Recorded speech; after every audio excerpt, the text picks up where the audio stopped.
Good evening, everyone. Good evening. I see some people in the back, but I think that they would help come to the fore. I have a scarf, but the room will get a little warmer if Raymond, all of you in the back, come forward.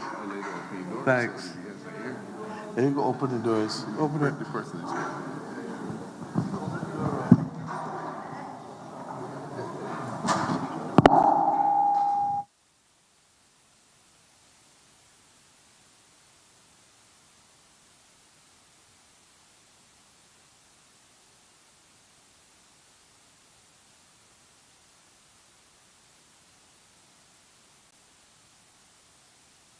So, 1 year on, good evening.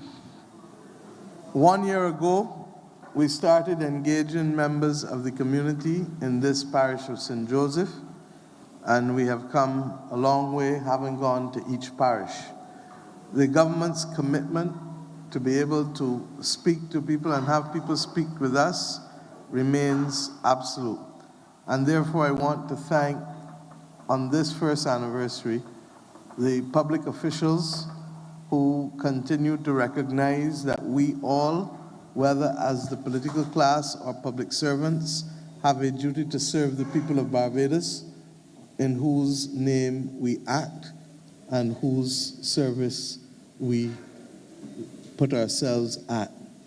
As a result, I want to go straight in. I need to apologize for being a little late this afternoon. As you know, today was Cabinet, and I had a number of matters. Cabinet went late, and then I had a number of matters that I had to resolve before coming here this evening. So with that apology, let me go straight into allowing those of you who have gathered here to be able to come to the fore and let us address your concerns and have the conversation yet again. Thank you for being here. I'm not sure who is first. A blessed good night. The Honorable Mayor Motley, Prime Minister, Santia Bradshaw, Deputy Prime Minister, Dale Marshall, Attorney General, and Parliamentary Representative. My name is Dolores Thompson from Melvin Hill, St. Joseph. My topics tonight concerns are on road work. Somebody help her with the mic. Road work. Just lower the mic for her, please.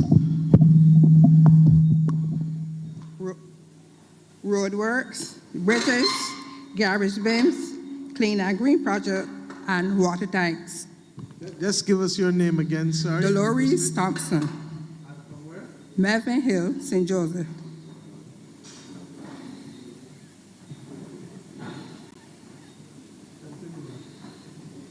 All right, my first question is to the Deputy Prime Minister, or Mr. Tudor, if he's here. I would like to know the status on the Ridge Road and Fruitful Hill Road.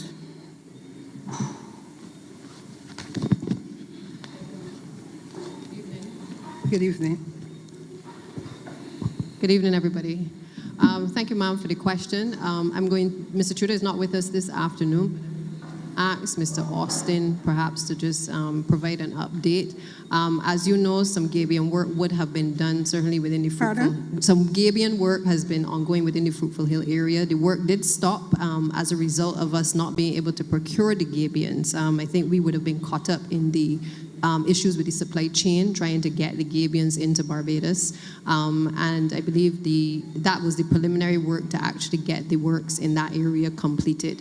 But I'm going to ask Mr. Austin or the head of the depot, Mr. Chandler, to perhaps just weigh in a bit more in terms of the schedule for the continuation of the works. That one is Ridge Road. Go. What we're going to try and do, ma'am, is let him answer you as we go forward so we don't build up and then forget what you said. So he's getting the mic so he can answer you on Ridge Road and Fruitful Hill, and then we move to your next question. Is that fair? Yes, please. Thank you.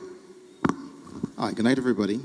With regard to Fruitful Hill, as our minister was saying, the Gabion construction has been mostly completed. The There is some outstanding work with regard to this project, but we have not been able to restart it as yet due to constraints, as our minister said, with regard to Gabions and also with equipment. But it is a priority for us to sort out Fruitful Hill because it is a major connection in the area.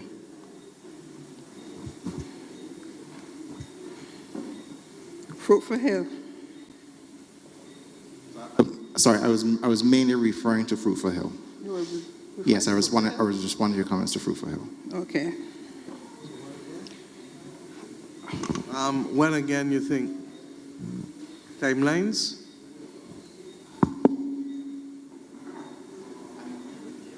I may be able to give you some idea of timelines when if Mr. Chandler gets here. I'm not sure if he's here at present.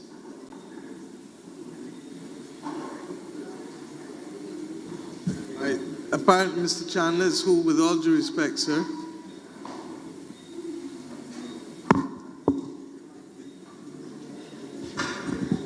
Good evening, everybody. This is Mr. Chandler. Good to see you. I thought you weren't here.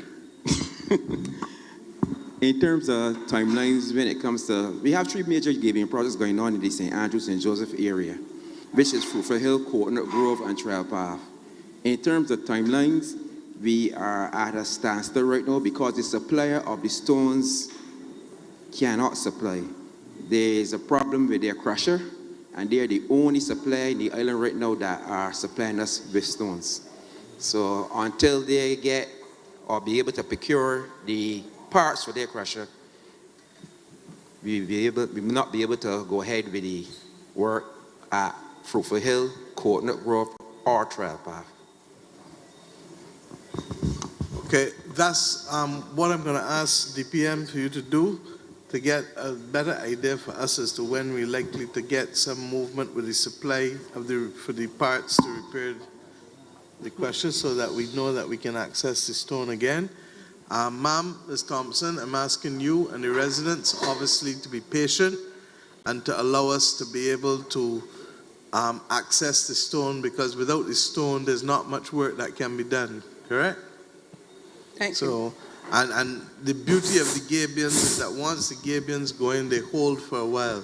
So that's why the government took a conscious decision 3 years ago, it was AG, to be able to ensure that we had a permanent Gabion team and to begin to do the kind of stabilization where necessary across the Scotland district. Okay? Okay. Thank you. All right. My next question would be to the Deputy Prime Minister. Besides the Vance Road repairs, what other road in this financial year that you are working on in St. Joseph? Roads in this financial year will be done in St. Joseph? If we could get any other roads in this financial year. In St. Joseph? Yes, please. Okay, thank you. Just give me a minute. Let me just pull up the list. At the moment, as you know, we're doing Vaughan's Road. That is part of the initial program under the Complant project, which would allow us to be able to, in a sense, feel out with the Chinese exactly how the road works program is going to roll out. A lot of the work that is being done at the moment is really comprising of the preliminary designs and the drawings to be able to address a number of the road works within the St. Joseph area and throughout the Scotland district. So we are prioritizing based on a number of the concerns that actually have been raised in the Parish Speaks. Primarily one being that if we don't fix certain roads, it means that people are going to be disconnected from being able to commute, or that you're going to take longer to get from point A to point B. As a consequence, we have been able to place the roads in different phases. So many people will see a number of the members of the Chinese team presently across the communities. They're carrying out the surveys, they're doing a lot of the hydrogeological testing, They're trying to map out exactly which roads they need to start on. Members of the public would have realized we've started, for instance, places like White Hill and St. Andrew, and those are all part of the first phase of the works that we are actually commencing. I don't want to give you a schedule to say which road we are starting, but suffice to say that we are prioritizing some of the roads that obviously are heavily trafficked and the ones that are in the worst condition to be able to bring relief to the people of St. Joseph. Okay, just give her a chance to pull it up. All right, so for the Complant project, we've got the Vaughn's Road. As we said earlier, Fruitful Hill is one that is going to be done in relation to the Gabion construction, so that is also going to be addressed. Coconut Grove, we have Hopewell Road. There is also Crescent to Springfield, Bolton Road off Sugar Hill. Yeah. There's Coward Road off Chimborazo.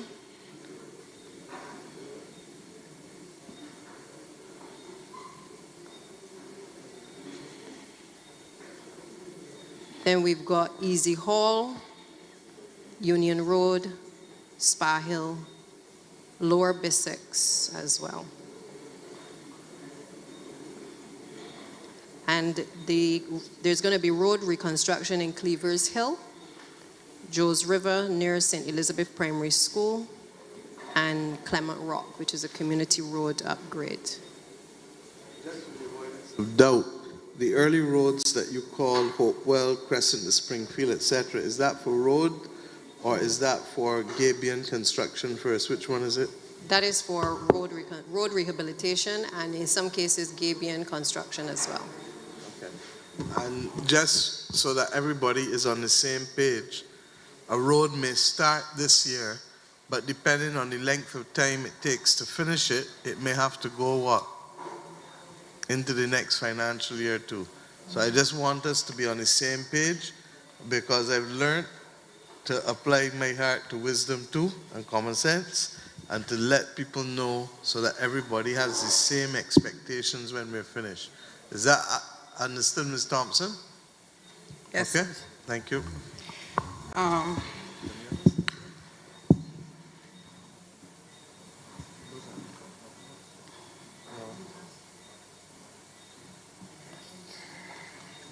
Yeah, still on the roads.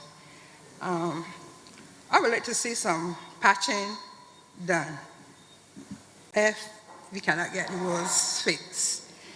I would like to see from Toscana to Parish Road, patch, and patch properly, not just putting the mix on the road and then beating it with the shovel. I would like to see it cut out in proper squares, put in the mix, and then roll it. Because I find that that is what everybody doing nowadays.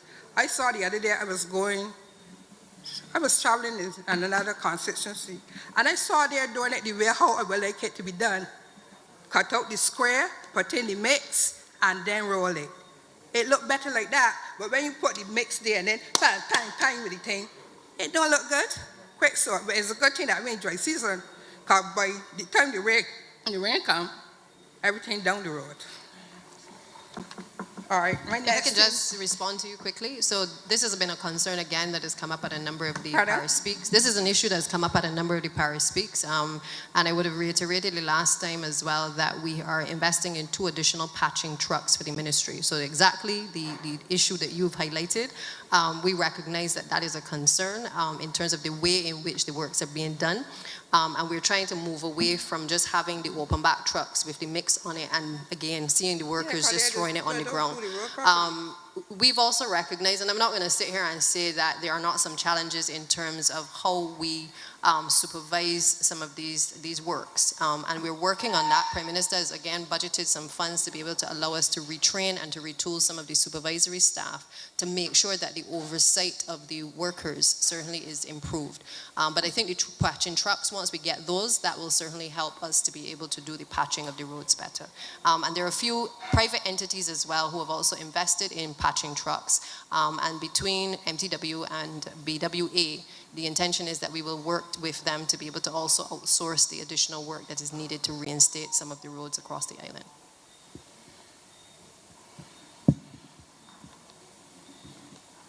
Bridges. The Melvin Hill Bridge, Lane Bridge, Branchbury, and Erie Hill. This is for Any status on the Melvin Hill Bridge? I'm going to ask Mr. Austin, who has been working on the bridge repair program, but also working very closely with Complant, to just touch on the bridges program. Mr. Austin. All right. Good night again. What was the name of the first bridge you mentioned? The Melvin Hill Bridge. Melvin Hill, right. Most of the bridges that you mentioned are under the Complant project. Pardon?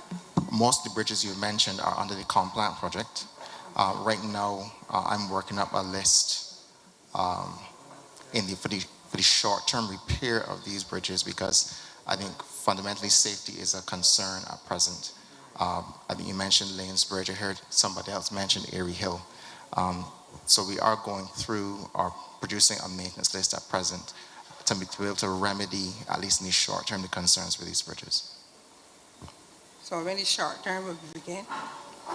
Well, I'm aiming for at least to have an idea of the maintenance tasks with regard to these bridges finished in about 2 weeks or so. Pardon? 2 weeks? Yeah, on my part. So the maintenance work, then we'll have to actually schedule that work thereafter. But I'm hoping that that can happen sooner rather than later. So I'm hoping before the rainy season comes back in, if we can start to remedy some of those situations that you mentioned.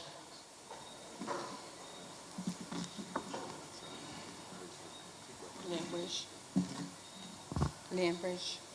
Including all of the bridges that you've mentioned. Yes, all of the bridges that you've mentioned are going to be assessed and scheduled. Well, with the Melvin. Just to clarify as well, so back in, I think it was 1986, that was when the last bridge report was done in the country. And the truth of the matter is, Mr. Austin and others in the ministry would tell you that there wasn't a lot of work done in terms of preventative maintenance, and therefore, just like our roads, there has been obviously a serious deterioration of bridges across the country. St. Joseph is no different. St. Joseph was actually included in that particular study, and what Mr. Austin is referring to that he's working on is the bridge preventative maintenance program. It is going to require, obviously, that some of the bridges are going to be done within the Complant project. Some of the bridges, Complant is really supposed to take us about 3 years. The truth is it may extend longer, given the challenges that we have with the weather. But the other bridges, obviously, we can't wait until the 3 years are up to see the progress there. And the ministry obviously has to do some remedial work to be able to ensure that from a safety perspective that we're able to obviously repair and to rehabilitate the bridges. So that is the program that Mr. Austin is speaking to. That will be done in 2 weeks, and then we will obviously have to look at the source of funding, being able to prioritize the bridges according to the nature of the works to be done. But I would like to see the Melvin Hill Bridge start as soon as possible, because if we have something serious happen, the residents in the Parks Road and Melvin Hill and Lower Parks, and we cannot get out. There's no way to get out since that the Ridge Road is not working, Fruitful Hill not working, Care Garden not working. So how are we going to get out? So you need to do something urgently with the Melvin Hill Bridge. And now on the bridge, the Melvin Hill Bridge, I would like to see it, the bush, the two sides, the trees overgrown the road, and you cannot see. You have to wait till you get on the bridge, then to see the traffic that coming from up the hill or down the hill. So just to add to that, one of the things that we've been focused on, as you know, we terminated the Ash Worker program recently. A number of the persons who would have been terminated have been doing training programs. Our intention at MTW is to hire back some of those persons on contract to be able to assist us with this same program. Because exactly the cleaning that you were talking about, making sure that the areas around the bridges are clear, that doesn't need to be done by high-level teams. That can actually be done by some of the workers who've been helping to beautify the country over the last few years. So we will address that in the short term, but the longer term is to make sure that we are able to assess the bridges properly to see where they are now, and then be able to prioritize the repairs. Okay. Next thing would be the water tanks.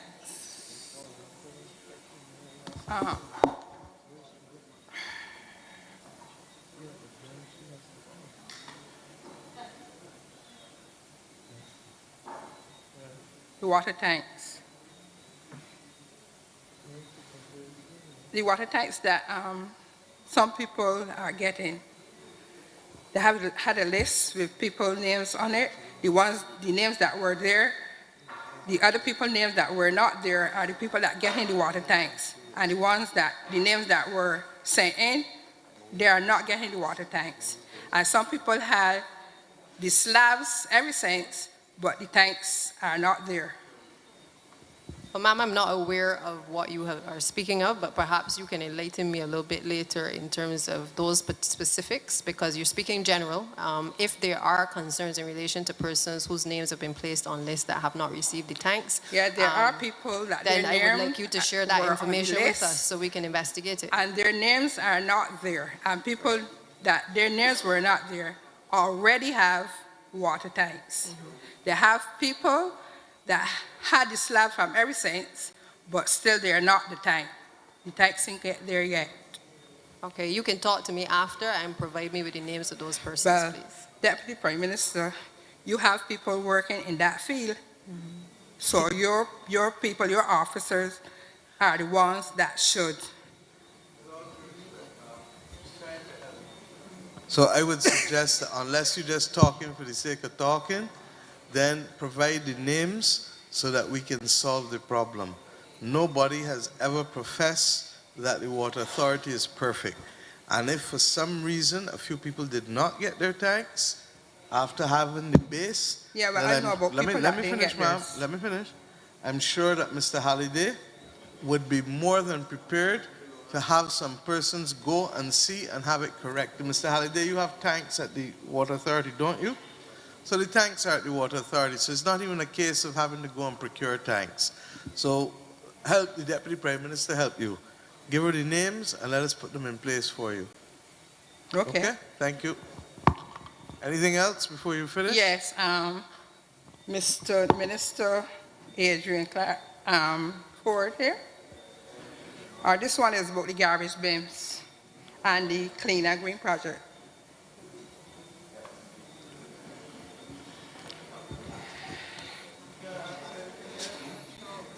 Yes, sir.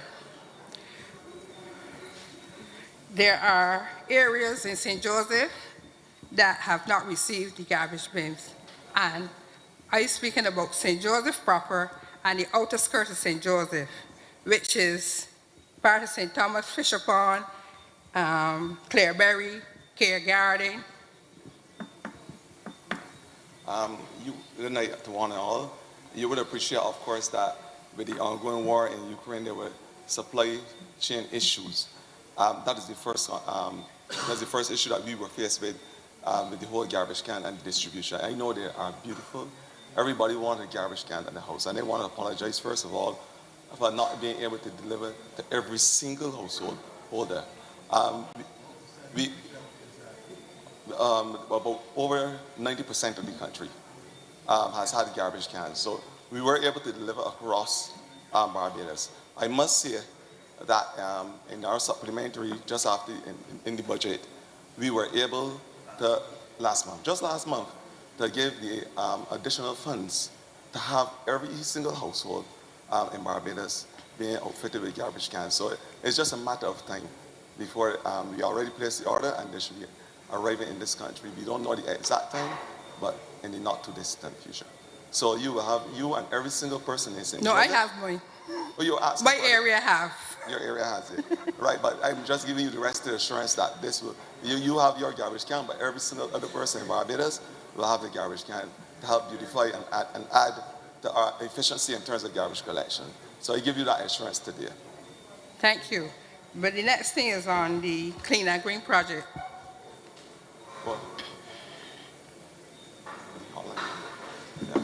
But in case that there's an issue with persons not having a garbage can, they want to appeal today to Barbadians to use our hotline number, the sanitation. I don't know if there's anyone here from the sanitation, but there's a hotline number that you can use and to call the sanitation proper, get the hotline number, and we can, of course, What's the hotline number? 262 5326 or 5327. 262? 262 5326 or 5327. That is our hotline number, and once you call, we'll be able to facilitate. Right? Yes, ma'am. What else? We got others coming. Let's go. Pardon? We got a lot of people behind you, so you may have to go and come back. So that's what I'm telling you. Okay? You wanna come back? So, no. Just let it finish on the clean and green. All right. Go ahead. Your The concerns. Clean and Green project, this is the last. Please. How do we go about the Clean and Green project? So far, I only see one area in St. Joseph, and that is up the hill. Yes, but you would appreciate that. I mean, I would like to see more Clean and Green projects. Josephine, my neighbor stream is buried straight in the heart of St. Joseph. Parish, you are uphill to me. And I want to say that I would love to give every 100 Clean and Green to St. Joseph, but we have other parts of Barbados. And equally, we are trying to distribute 3 Clean and Green to every single constituency, because we have to be fair across the board. We give you one, and which part is the Up Marshall. Blackmans. Yeah. Blackmans, but I'm sure your MP would titillate to have others in his constituency, because they promised 3 in every single constituency. So don't worry, you will get your Clean and Green. And see, so you will get 2 additional Clean and Green. Don't worry. Okay, thank you. All right, thanks. I think the issue is to be able to have the residents across St. Joseph, AG, be able to determine where they want the other 2 or 3. But look, that's just the beginning. Our ambition as a government is to have Barbados look like a garden from north to south, from east to west. And you will hear the Ministry of Education and the Ministry of Environment and the Ministry of Community Development talking to the country soon about the landscaping of all of our schools and the need for persons to volunteer, those who want to volunteer to be community landscaping champions, so that people can work. In every community, you got people who got green thumb. Not true? In every community, you got people who love plants. In every community, you have people who are diligently taking care of playing fields. Isolation, playing field, is one of the marvels of Barbados to respect. And what happens there? I see Mr. Merle putting his hand up, but Mr. Merle needs to tell us that the person who does it as a volunteer, Isolation Road in St. Andrew.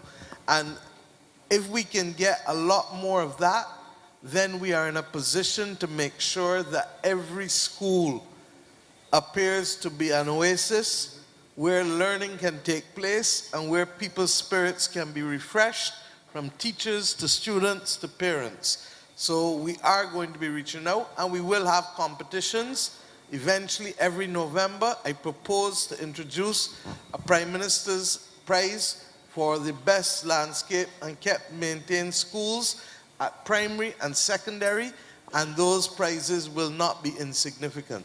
So I'm going to give Minister McConney, Minister Ford, and Minister Griffith the chance to be able to finish meeting with the landscape architects and the landscapers in the country, and within a few weeks, you should have the information that will hopefully ask Barbadians to step up to the plate and help us help make this country the most beautiful country in the Caribbean.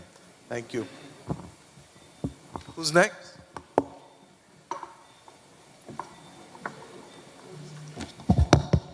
Mr. Prime Minister, good evening. What I plan to do with the youngsters in St. Joseph is teach them electrical installation because I train in that. No problem. What's your name, sir? Casper Gamble Gill. Thank you.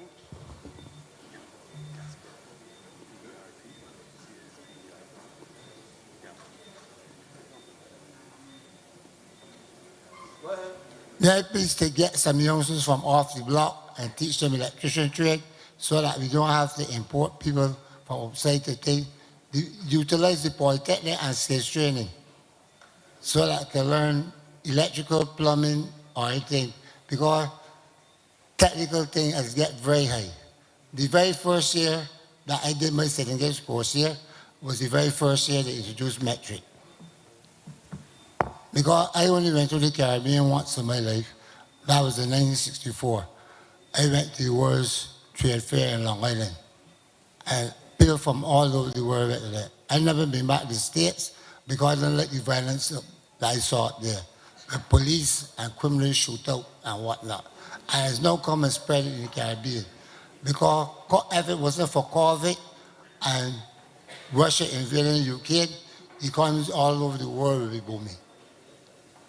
But I was going to Trinidad for as far back as 1972. I used to go for horse racing because I met Sir Ellis Clark in New Year's Day in 1977 when he was going to his car. Because I was 21 at the time. I went into 22 not before the Monday. So I went on over race night, went races New Year, I come back this Sunday. And You have a good memory. not only that, I get a U fare for $73 because I was not going to be 22 not in Monday. So what I'm speaking about, the Caribbean needs to come together as one. We have the Caribbean Court of Justice. But Trinidad has not come on stream as yet, although they have the Caribbean Court of Justice based in Trinidad.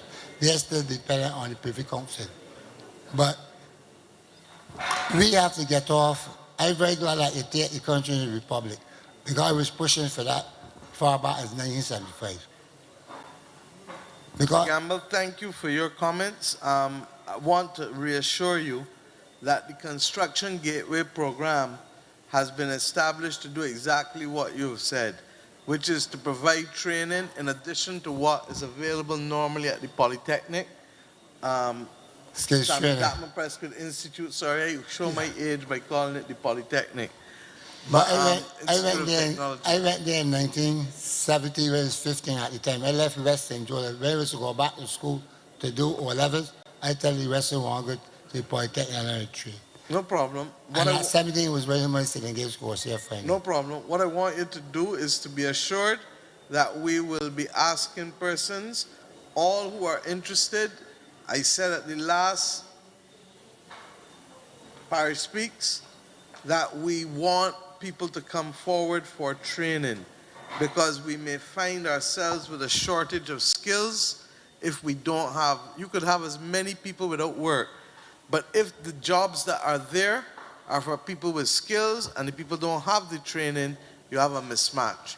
So instead of waiting till it becomes a problem, the government almost 1 year ago started an expanded training program called Construction Gateway that we promised to do in our manifesto, and Minister McConney is here to tell you that that is being executed. So thank you, and we will talk after, okay? Yes, please. Thank you, sir. You have a good night. You have a good night too. All the best. Who's next?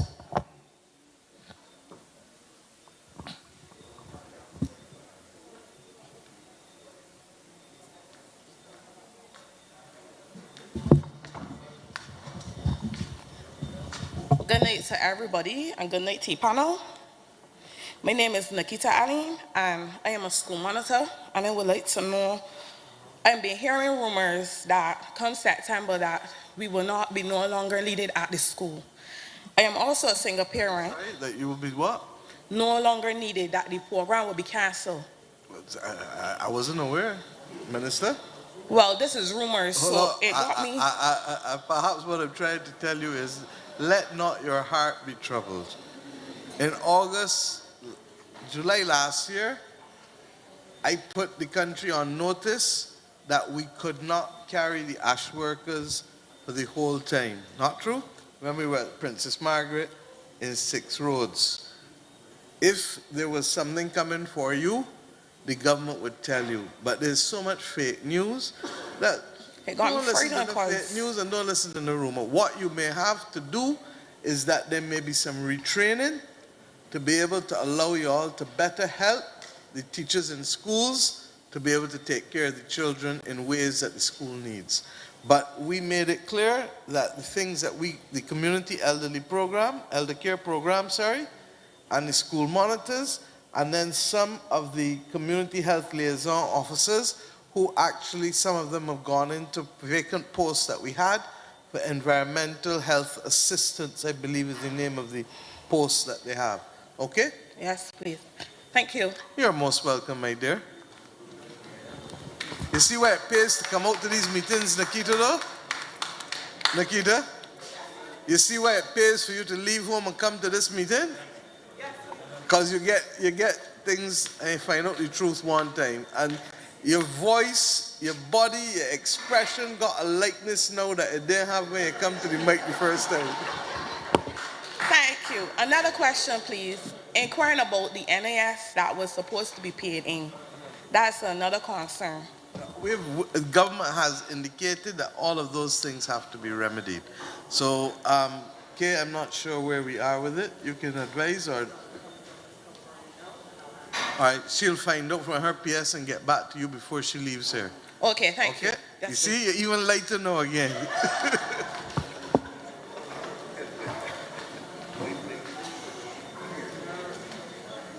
Yes, sir. Hi, good night. I have two issues that I want to address. I'm not from St. Joseph. What's your name, sir? My name is Corey Kennedy. Corey Kennedy? Yes, please. I will tell you that we are giving people priority to the people of St. Joseph. So if it's issues, Okay. depending on what it is, Ashanta, just speak to him and we can sort you out after. Okay? It's basically housing. No problem. I don't ask you to do anything publicly. PS Housing is here too? Okay, so the two of you just have a quiet word with him. It was Kennedy? Yeah, next. Who's next? When I honor the Prime Minister and Santia Bradshaw and our rep, Mr. Marshall, there are three questions that I would want to ask. What's the name, sir, again? Victor Lewis. From where? St. Elizabeth Village, St. Joseph. There are three questions, at least more than three, but I will reserve other questions for later on when I would meet with our rep. I was doing some running this morning in the area of St. Joseph, and I've realized that the Hillswick area is patched, Cleavers Hill, Beachmont, Bathsheba Stretch. But as I turned to go through 10 Bay, I realized that all the areas that I would have mentioned previously are patched with Barbara Green. But when I turned to go 10 Bay, I realized marl thrown in at least 2 or 3 holes. And as I proceed straight down to the Atlantis Hotel, all those areas down there are still with the big holes that were spoken of relative to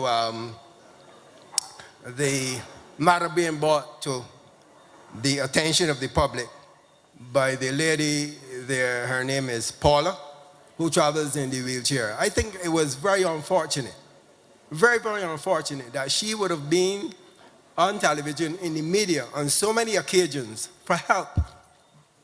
But we can see repairs being done. And all the areas are repaired with the exception of where she has to come out with her wheelchair to travel on the road. And apart from that, no Barbara Green. A bit of marl thrown in the hole, and it is clearly there. I was just wondering to myself if that particular road from the Beachmont area into 10 Bay is scheduled for a more massive repair. But if that's the case, fine. But why can't we seek to assist her now? Why not in the Barbara Green process that assistance wasn't given to 10 Bay in the first instance for help? Okay, so thank you, sir, for raising that issue. We are concerned about the challenges, obviously, that the lady would have faced, and it is unfortunate she had to come into the press in order to raise it. I certainly wasn't aware before, but that tent bay issue is one which is within the compliant program and one which we will be addressing. Obviously, we've had to prioritize, as I said earlier, certain roads over others because of the conditions, and I'm sure if we go around the room, everybody has a priority as to which road they would like done. I will ask the depot leader to perhaps just visit the site, see if there's any other works that we can do as a temporary fix to facilitate her, but it is going to be done on the major rehabilitation of that area. I appreciate it, but she's been calling for help now for a while, and I would like to think, I do experience quite a lot of problems with my vehicle too in traveling and hitting in the holes, but I would like to see at least, if you're going to make an effort to help her. At least I would like to think that the Barbara Green process should have started with Tent Bay, should have started by her home, to at least bring her out even to Beachmont area where she enjoys traveling. But I look forward for some assistance relative to the Tent Bay Road that I would have observed over the course of this morning. There are two questions relative to the Tent Bay development project that I would want to pose. I know that in terms of development, I don't think we're understanding that we have two problems up here. One, the acoustics are not the greatest. Two, for whatever reason, people are speaking in the back and it is taken away. Mr. Kennedy and Ashanta, y'all want to step outside because the noise bouncing back in here. Okay? And the way you're speaking fast, sir, so if you can slow down a bit and then we will be able to respond to you. Is that fair? That's okay. Thank you.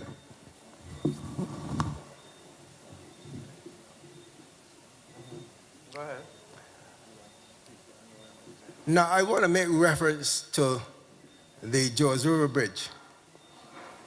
And I want to use this area here in terms of illustration.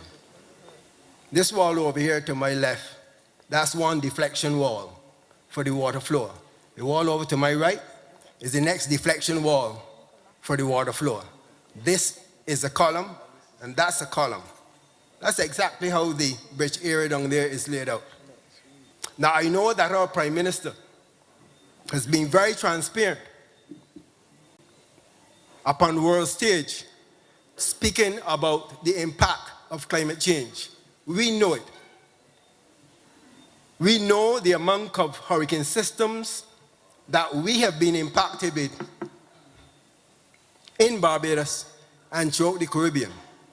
It is clear that the volume of water that we will be expecting as far as climate change and the impact is concerned, that we will be getting large volumes of water from the hurricane systems that will be coming upon us. I think it is a bit unfortunate when I look at this bridge that is being designed for deflection for the water on the right, deflection for water on the left. But when you go to that bridge, you would see that boulders are packed between this column and that deflection wall, now only leaving undesigned for that bridge. Because if you go to Coggins and you look under the bridge, it's a clear path for all the columns, a clear path. If you go to Belle Plaine, for that, same system applies. No hindrance. But when you go to the George River Gully, one of our two rivers with a large volume of water flowing, coming from Frigers, coming from the George River area, all culminating by George River Bridge, we have allowed for boulders to be packed between that column and that deflection wall, clearly making that bridge vulnerable. And what's on the top?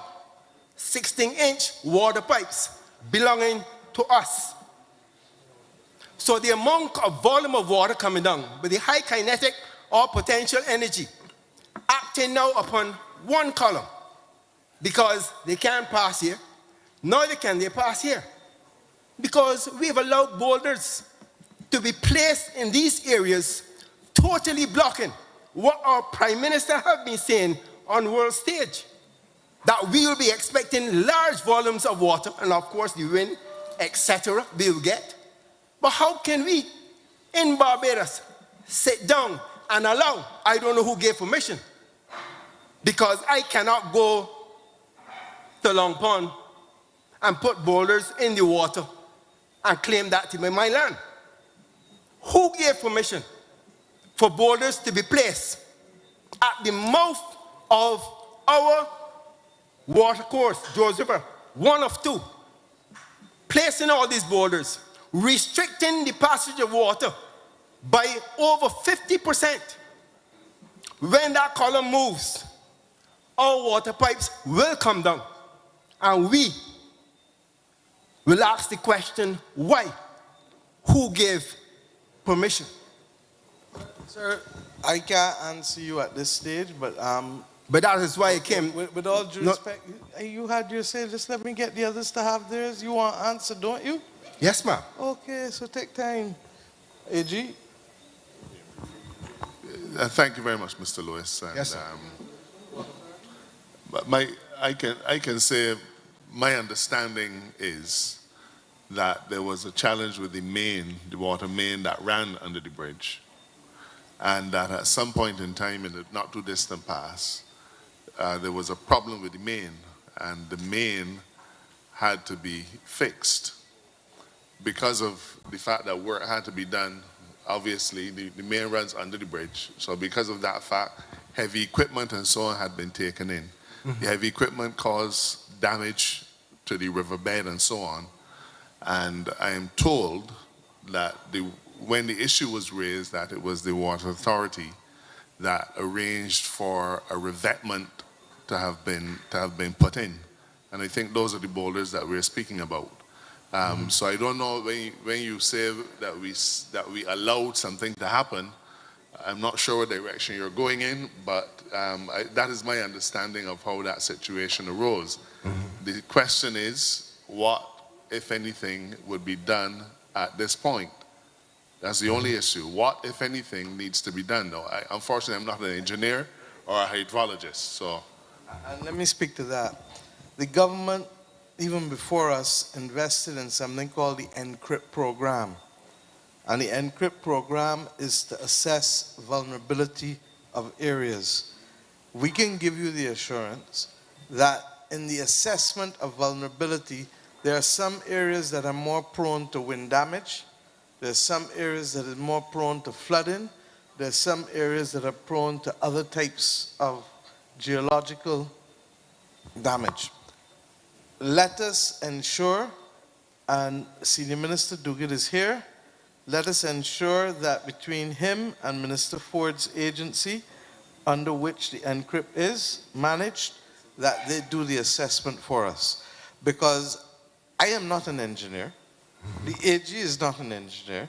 For our sins, we are both lawyers. But the bottom line is that you don't want a lawyer telling you whether this area is vulnerable or not. And if you're an engineer, we will facilitate your talking to them. And if you're not an engineer, but you live in the area and you have local knowledge, we will still facilitate your talking to them, because local knowledge does have some level of validity. And more often than not, scientists don't only use other things that are principles and precepts that are theoretical, but they need evidence as well to see historical movement and flows, especially for the water. Okay? Is that fair, sir? Well, to some extent, and my specialty is mechanical and electrical engineering, so the mechanical aspect, I looked to that, and certainly when I saw that a bridge would be designed with this capacity, and we've reduced it over 50%, of course, that brings into question. But what we may also need is not just mechanical engineering. We need people who understand the flow of the water and the hydrogeology and the other things in the area. So rest assured that what skills we don't have internally, we have reached out and brought them in as recent as last week before last, with Water Authority, with Caribbean Institute of Meteorology and Hydrology. We're doing a lot of geophysical testing across the country now for water to finally start to do the assessments to see where the deficits are and what truly is the groundwater deficit before we make complete decisions on the water to come from desalination beyond what we get from the ionics plant. Okay? All right. Next one. My final question. Thank you. Relative to the projects, we do impact studies. And for any development, certainly I would appreciate that for the 10B project, that of course an economic assessment was done.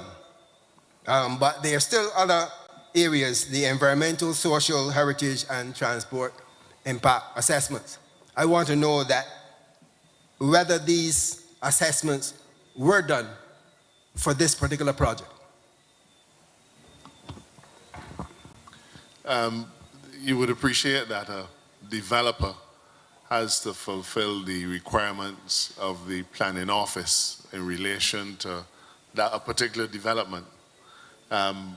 Matters relating to developments, and Minister Duguid might be able to shed some light on it because he's responsible for planning.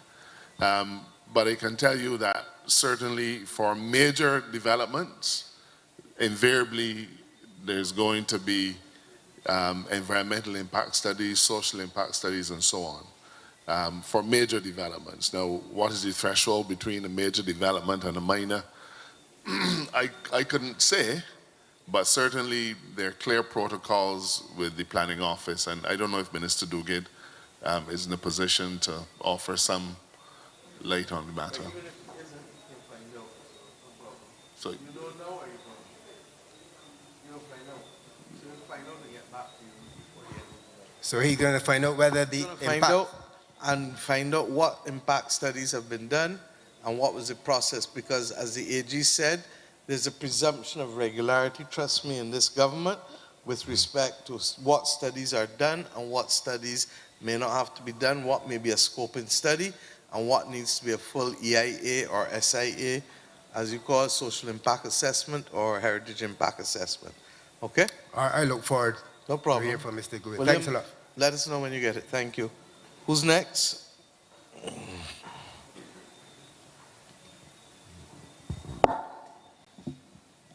So, good evening to the panel. Good evening to everybody. My name is Heather Kelman, and I had a couple of questions. One first, I want to, how to call it? I want to be a face. I want to be a face to mental health. And I want to try to start a kind of forum to like change Barbadians' perspective on mental health.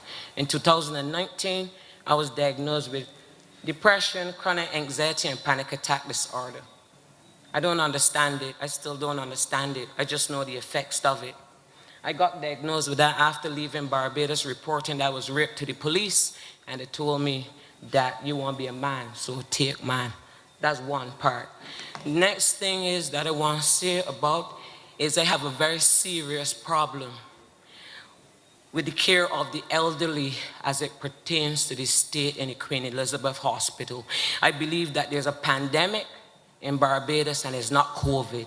The pandemic is the care of those hard-working men and women that have labored and built Barbados to where it is today, one of the #1 tourist destinations in the world. I have been an ambassador to Barbados, not by getting that name from the government, not by getting that status, but from driving and doing tours in the Bridgetown Harbor. And today I am proud that even though I live in America for just over 13 years, that still to this day, every single tourist season, some other taxi driver out the Bridgetown Harbor calls me because of a returning tourist that wants to see me or wants to talk to me. So I am proud of that.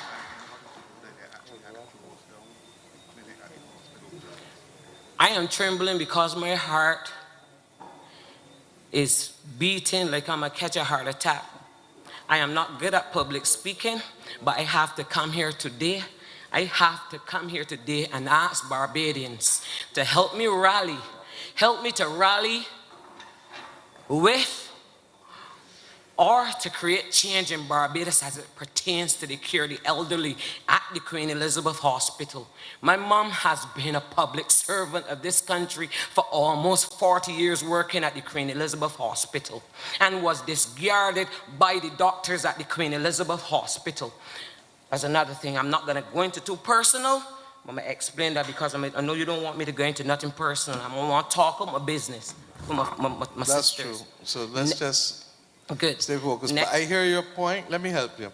I hear your point and your concern about care of the elderly. And I give you the assurance that and I believe that Mr. Morris has already Yes, helped Mr. Morris with has you. already spoken Exactly. to me. And some things happened. So Yes. They sent a team for the first time. It shouldn't take 2 months. It should not take to them saying that my mother is not going to make it after they gave her medication that gave her an infection. It shouldn't come to this. It should not come to this. And I understand your sense of both anger Yes, ma'am. and disappointment. But what I don't want you to do, as I've said to everybody in here, Trying hard. No, I know, and you take time. We can work with you. Don't worry, darling. And what I want you to do is take time and breathe, because Mr. Morris intervened. But let us keep it at a level where your business don't have to go to anybody in the rest of the world. I'm saying something needs You to be put in understand? place And because it shouldn't take me to call the Prime Minister office. I agree. And I that's want to say, wait 1 minute, Miss Ma'am, I want this to respect here, but I want publicly, because I know that this is being broadcast, and I want to publicly thank this lady sitting over there. If you could stand up and let everybody see you. She has volunteered to take care of my mother. You hear me? You know why? Because while she was working as a nurse at the hospital, my mother, she can find a clean cup to drink out of when she go in that kitchen. You understand me? I will leave no stone unturned. If I have to march around Barbados naked or just so I won't get arrested, a sheet so that a change must come. Don't do that, because a change must come. There was some wrap a sheet around. Exactly. The police will stop you for the first step, so you ain't gonna get through. So if you want march, you put on a little clothes for me. I'm a rubber sheet. I'm a rubber sheet. So make sure that it's strong. Look, this is a serious issue. It is. And this comes back down fundamentally to us doing better for each other in this country. We're not perfect in the country. Bajans are not perfect, but we are good people. It's true. And we need to remember the rules that we learned in Sunday school and as little children. Do unto others as you would have them do unto you. All right. So just like we know that I also come here to create change. I ain't just come here because it's bigger than my mother now. Hold on, we hear you, and I think you've made your point, and I just want to thank you for having the courage to make it. But what I don't want you to do is to be able to have to deal with your mother's circumstances in any way that brings hurt to you or her or to anyone else in this room. Yes, and I ma'am. thank you, ma'am, for reaching out, because that is the spirit that we are asking Bajans to exhibit, to be their brothers and their sisters' keeper. This is a country. I grew up coming up in town hearing about the share pot mentality. And what is that? You don't have today, I help you today. I don't have tomorrow, you help me tomorrow. And that is what has allowed many a family to get through in this country for not now, not since independence, but long time. And that is the definition of both being caring and resilient. So I thank you, Heather, and ask you, therefore. Yeah. And the AG is reminding me that he is in the process. In fact, you can speak, AG, yourself about the legislation that is about to come. It is more Minister Humphrey than mine, but if I can empathize with you for 1 minute, and I join you in respect of the issue of mental health. My father developed dementia, and you know, there's a Heart and Stroke Foundation, there's a Cancer Society, there's a society for everything, there's a Diabetes Foundation. I could not find anybody to talk to about what I was experiencing, and I've come to know that there's hardly a household in Barbados that does not have to deal with some form of mental illness. And I really feel guilty. As a little boy, we used to say, we used to say unkind things. You know, you would see somebody walking the road with a funny gait, and we would make sport at them, not understanding that this is not something they can control. This is really mental illness manifesting itself, and that we should be more sympathetic. So let me begin by saying that. And you know, I agree with you 100%. In relation to the care of the elderly, a care of the elderly policy is being worked out by the government. We recognize that there's a significant challenge before us. A lot of elderly people are exploited, their property is stolen, all manner of things happen. And we do not have a proper legislative framework to protect the elderly. And Minister Humphrey has already begun to have the consultations and dealing with all the stakeholders. And this will, I expect, before the year is out, bring us a new piece of legislation which will focus on care of the elderly. Secondly, our Mental Health Act dates back to the 1940s.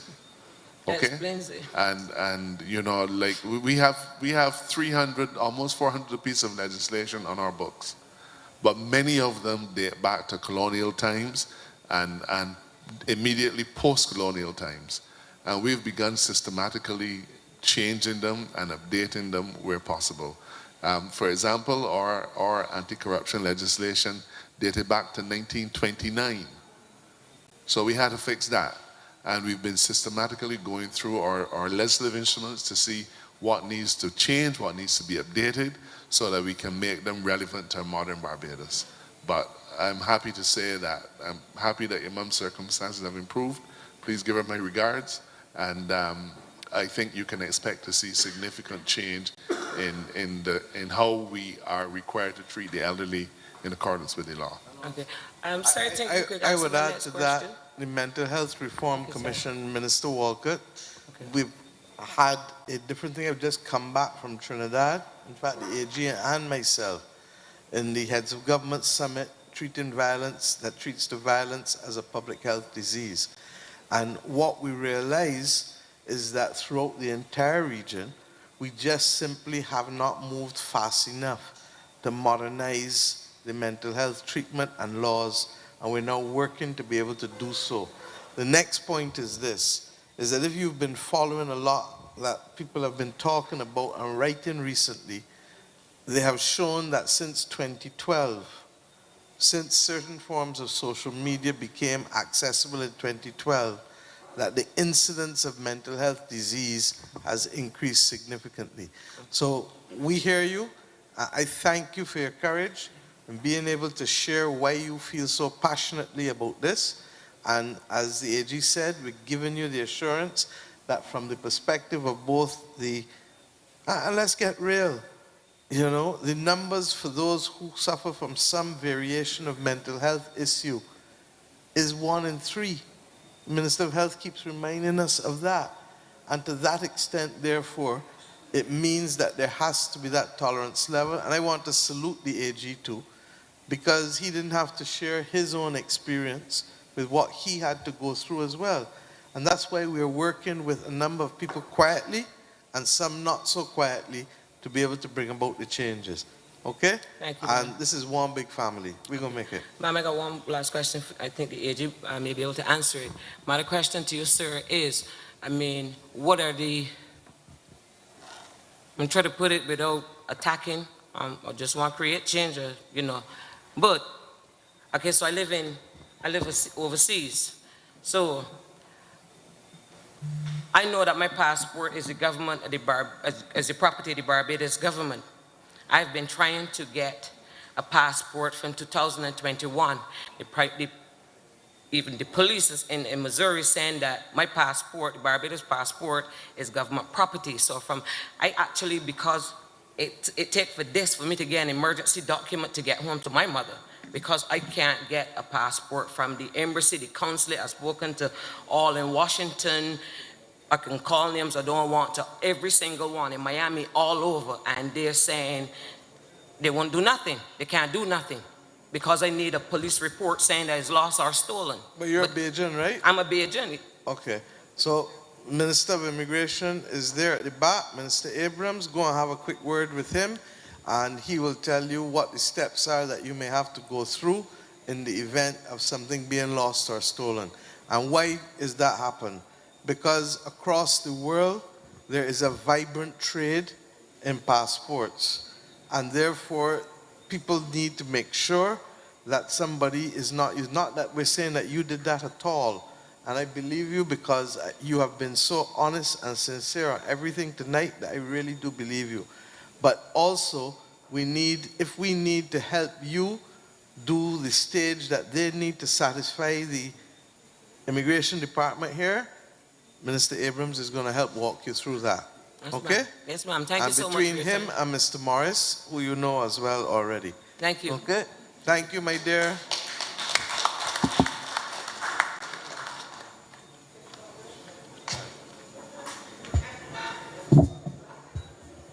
Good night, everyone. My name is Faith Holder, and exactly 1 year ago, sometime around this time, I would have come to this exact same Parish speech and raised the issue on funding for the persons within the Human Nutrition and Dietetics program at the UWK field. However, I'm not here to raise that issue again, but I'm here to say thank you on behalf of myself and all of my other colleagues to you, Prime Minister, to the Minister of Education and her Permanent Secretary, to the former Minister of Health, Mr. Ian Gunning-Edgeworth, who also lobbied for us, to you, Mr. Morris, for also reaching out and always keeping in constant contact. We are very grateful and appreciative of everything. And and seeing that there is a great need for our profession, this course is filled with persons who are dedicated, who are ambitious about getting on the ground and helping Barbados, not only in the management of NCDs, but also in the prevention of it. And as we did many field trips, we went into schools, went into the community, and we see the need. And we know that there is a need for our profession. So we are just very thankful that we have this opportunity to continue our education and hope that many other Barbadians, especially the young ones like I am, will get into this profession. And thank you so much. And Prime Minister, you have told me the last time that I can sleep well. But no, I can definitely sleep well. Like, all of us can sleep well now, knowing that this is covered. Well, so we're very let's grateful. put it this way. If I told, who was it earlier? If I told Nikita that she was walking lightly, you are floating. and I really am happy that we've been able to cure that difficulty and to make the difference. Look, Barbados has an epidemic with diabetes. Don't fool ourselves. And a large part of it is as a result of our diet and our lack of exercise. And we therefore do need people like you to play a role in helping to educate the average Barbadian how they should maintain their diets, especially as they get older. But the truth is, if we start in the primary schools, a habit once developed will carry you for the rest of your lives. And I know that the Minister of Education has taken time to ensure that the school meals program has been reviewed to be able to look at the nutritional value.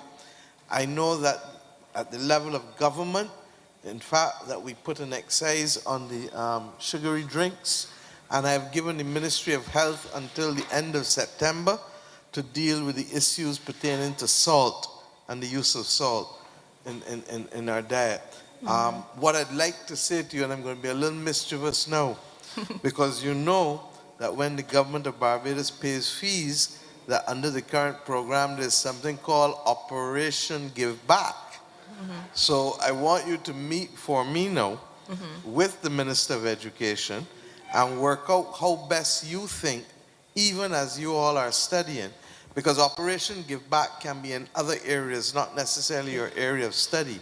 But I am publicly asking you if you and the other students can come up with a project that is centered around what you are studying to be able to give some hours back in exchange for the payment of the fees.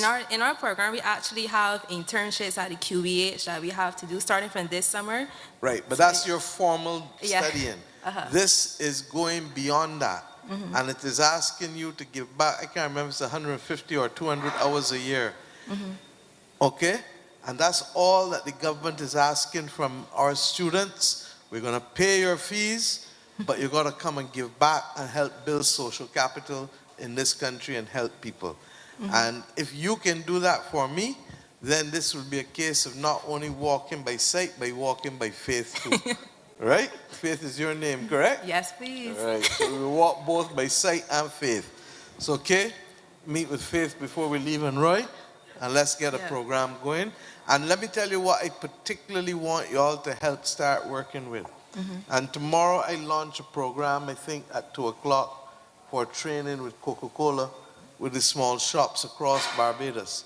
But I've asked them and others, it is a crying shame that we do not have a Caribbean calorie counter. I've spoken about it, and I hope that before the end of the year, we can start knowing when you go and eat a roti, how much calories in it. When you go and eat breadfruit cuckoo and saltfish, or breadfruit cuckoo and red herring, a scoop of breadfruit cuckoo, how much calories in it? And I never seen anybody eat a scoop of breadfruit cuckoo yet. And they don't got 3 or 4 scoops on the plate, they're in a Beijing, correct?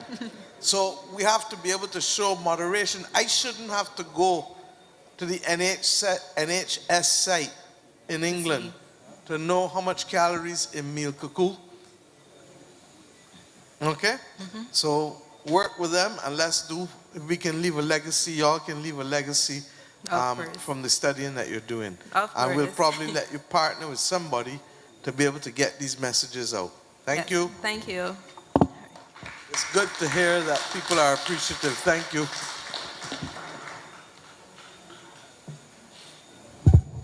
Good night. The Corsi Hall is my name.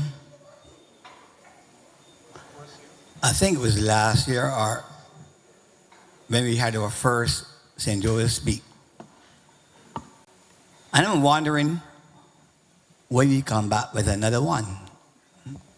Because to be truthful, I've not seen anything done as far as the road is concerned in St. Joseph.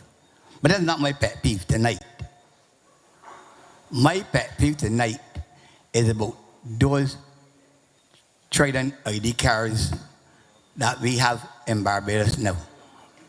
And the reason why I say that is because I have an old mother home who is 94 years old, suffering with dementia, cannot hear, and cannot move around.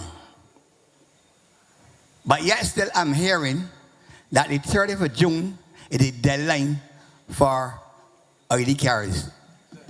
So let me stop you.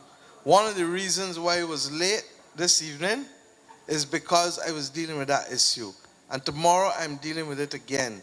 So there will be an extension. So you don't have to worry. And in fact, all you've done now is to cause me to ask Mr. Morris. I think I wasn't planning to do it, but you're going to have to come to the table and also be able to report progress, because I don't want Bajans to feel, first of all, that everything can happen in 12 months, because I am not God, and this government does not pretend to be. But we pretend to be good stewards of the public affairs of this country and responsive to the people where we can. So I'm going to ask Mr. Morris to report on what happened in the last year, recognizing that, as you heard from the Deputy Prime Minister with respect to roads, that a lot of the program in roads is going to start this year, because under the Complant program, you can't just come and do a road without doing the geological surveys, without doing the engineering plans, without doing the costing and all of that. So the work is going to come. So I beg you to hold strain with us. With respect to your mom and the ID, don't stress. It is not only my mom. I got about 2,000 old people in the area don't stress. that have that problem. Don't stress, because we're going to have to extend the date.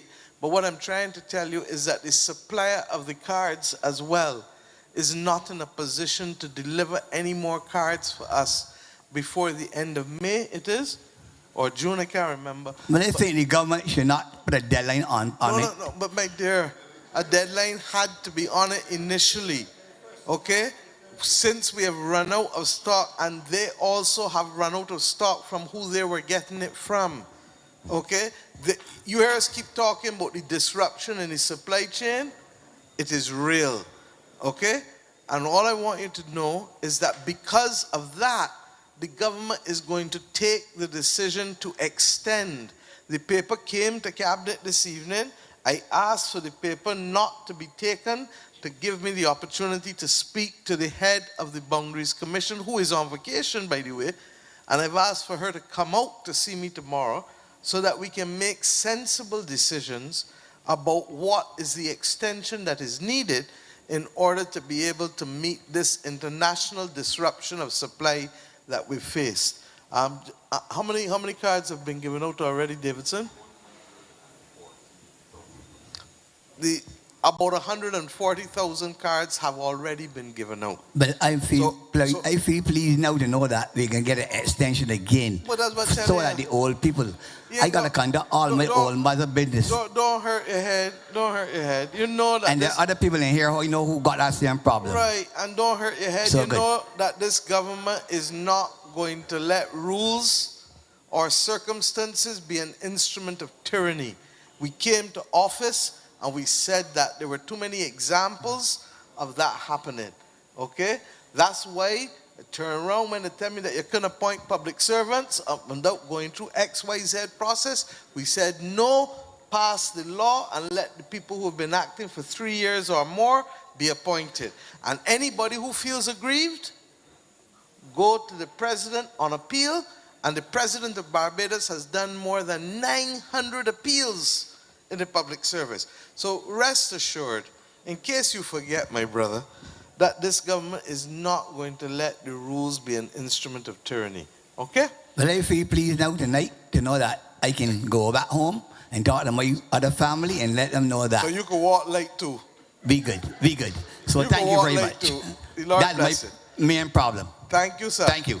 Roy, I think we still need to update for others. Just give us a chance and then you come to the table. Thank you.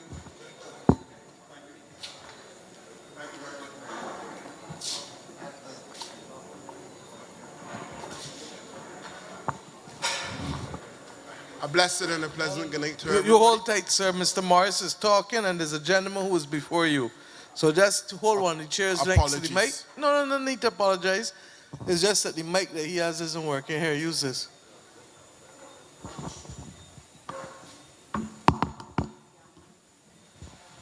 Thank you very much, Prime Minister. Okay, I've been keeping track of what has been happening in St. Joseph since the last St. Joseph speak, particularly because this is where we began, and it would have been a test. As you would recognize from what the Deputy Prime Minister said, there were some areas related specifically to roads where we are still behind what we had promised, and the explanations for them has already been given. However, there are a number of other areas. You heard from Faith a moment ago. That was one of the promises made, that it would be dealt with. And those students have had their tuition and the program settled at UE. So that's one issue that was taken care of. There was the issue relating to facilities at Lamins. And we know that the plans, the actual architectural plans for Lamins Attorney General have been completed. For the pavilion, right, at Lamins, they have been completed. So the next phase would be going into actual construction and such like. Garbage cans, you just got the explanation on that. The mini stadium that was promised for the Grantley Adams School, that is still, right, that is still in the works. But the lights themselves, the lights are in and they're functional and they should be on. I came in before the sun went down, but right, so they are on. There was also a question raised by Andrew Dixon last year in relation to the NSC reinstating some of the programs that were curtailed by COVID for youth in the area. And we have the assurance from the minister as well as the director of the Sports Council that those programs have actually been restarted. I'm not sure specifically in relation to St. Joseph, but the programs nationally have restarted. Chernell Mears had raised an issue relating to housing, particularly Ginger Works and that project. And again, if you are from St. Joseph, you would recognize that there has been some work done on the roads. And the word from the, pardon? Ginger Works. What is it, 13 acres? 13 lots that were already done, but the larger project is 5 acres, right. And I got the note from the Ministry of Housing, National Housing Corporation, that the road works should be completed. They give me different dates for different aspects of it, but the road works should be, including paving, should be completed by the 24th, which is, today is the 20th, which is next week. Those roads should be in place. One of the questions raised as well was the cumbersome nature of the application process at the National Housing Corporation. And again, I have in front of me a copy of the new forms that were created by the Housing Corporation, and the process for application as well as keeping track of those applications have now been, say, revamped and much improved. And that came out of St. Joseph Speaks as well. Vaughn's Road, as you heard, that has started. C.O. Williams Construction is involved in that project now. There was an issue raised by Tricia Gill in relation to beach erosion at Bathsheba. The minister, as promised, met with her and that group, and they have now agreed to a further meeting that would involve the Department of Emergency Management, Coastal Zone Unit, etc. So that is also moving. There was also an issue raised in relation to the stationing of emergency relief equipment in St. Joseph, chainsaws and such like.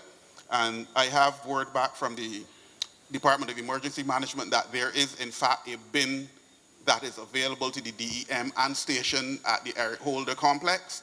That has equipment in it, but that equipment is going to be upgraded, and not just upgraded in terms of the type of equipment, but the volume of equipment in preparation for the hurricane season.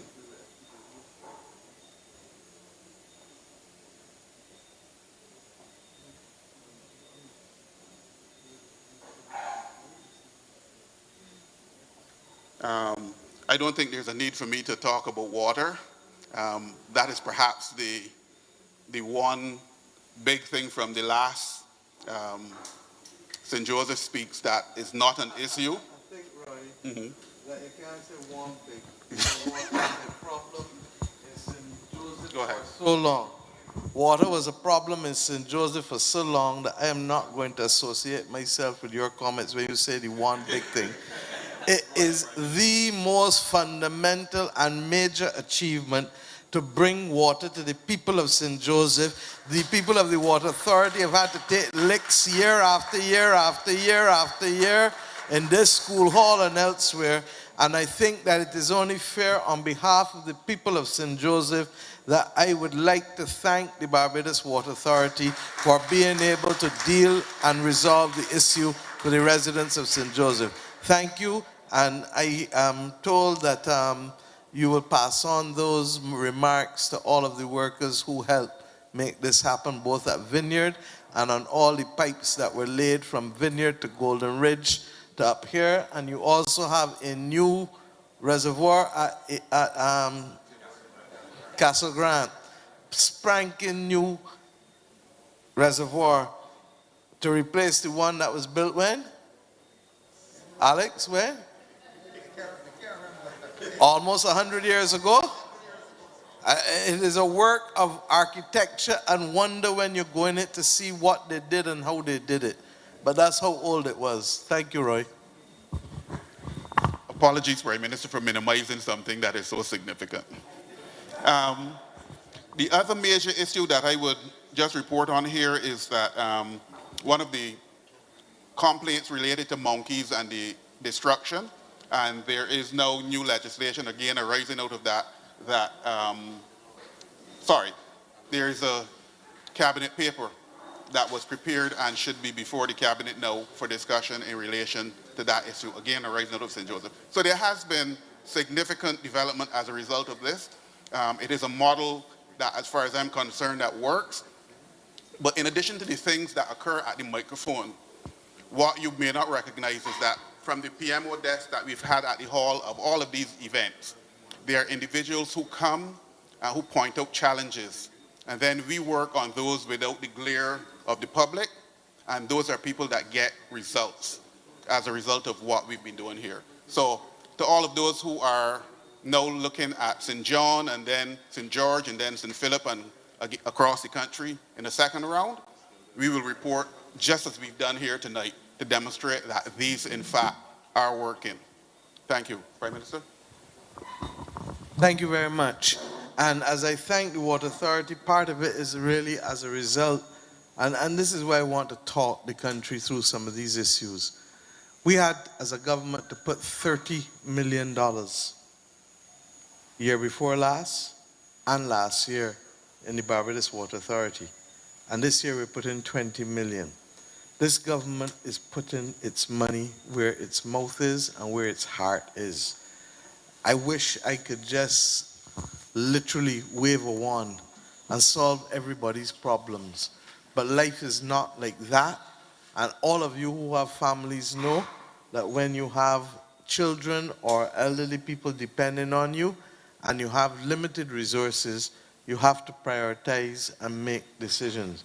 And you start first with what people need, and then you go to what people want.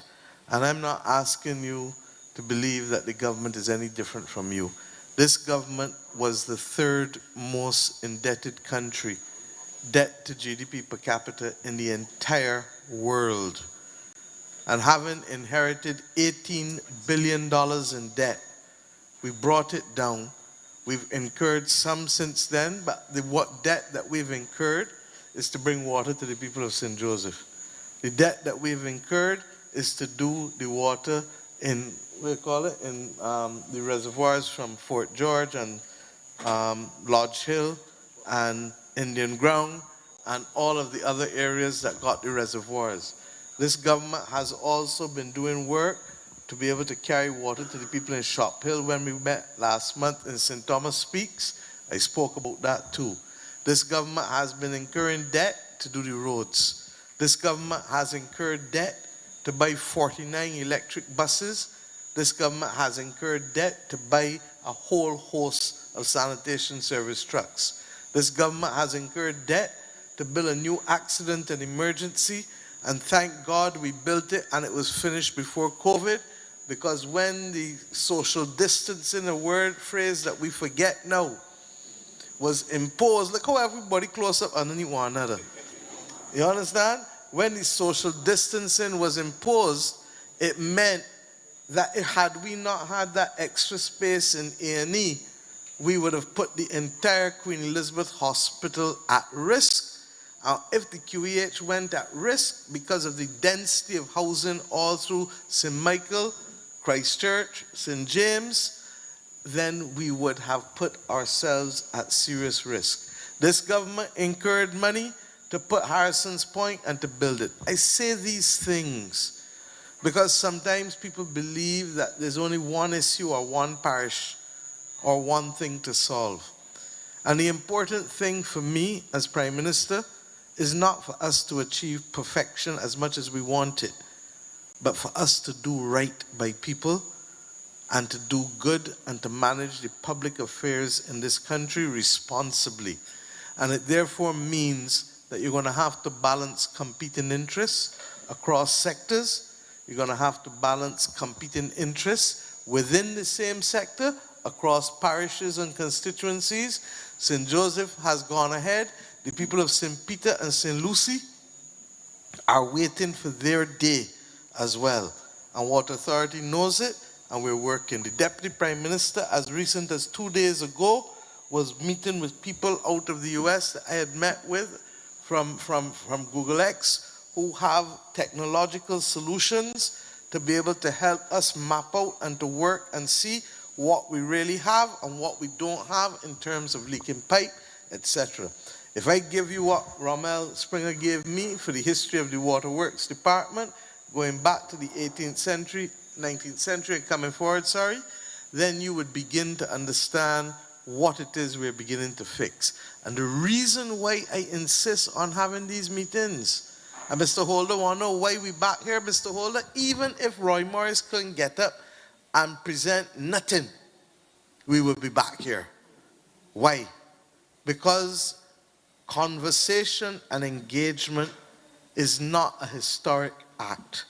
It is something that must remain constant and continuous, and the things that we may feel are a problem, other people may come in here and highlight things to us that we need to hear.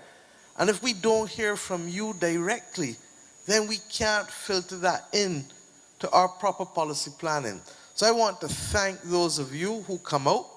I want to say to the public servants, if we don't serve people by listening to them in this way, then we are not going to be able to secure their compliance, consideration, cooperation, and ultimately the ability to be able for us to move in one direction.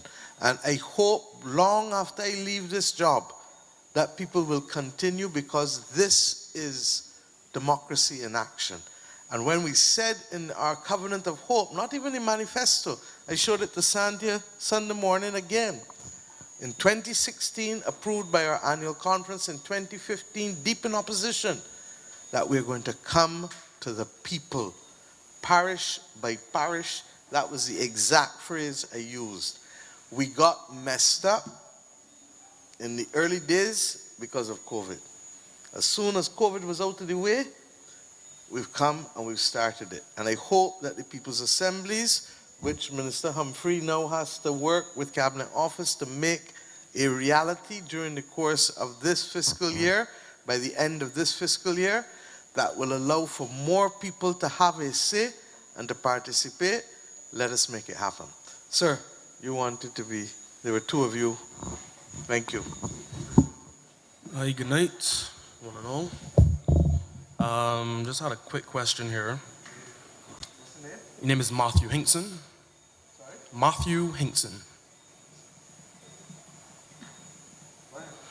In reference to the government's plan to build 10,000 houses. Where are you from? Cleaver Hill, St. Joseph. Yeah. Yeah. In reference to the government's plan to build 10,000 houses, I just wanted to know what are the plans currently for St. Joseph.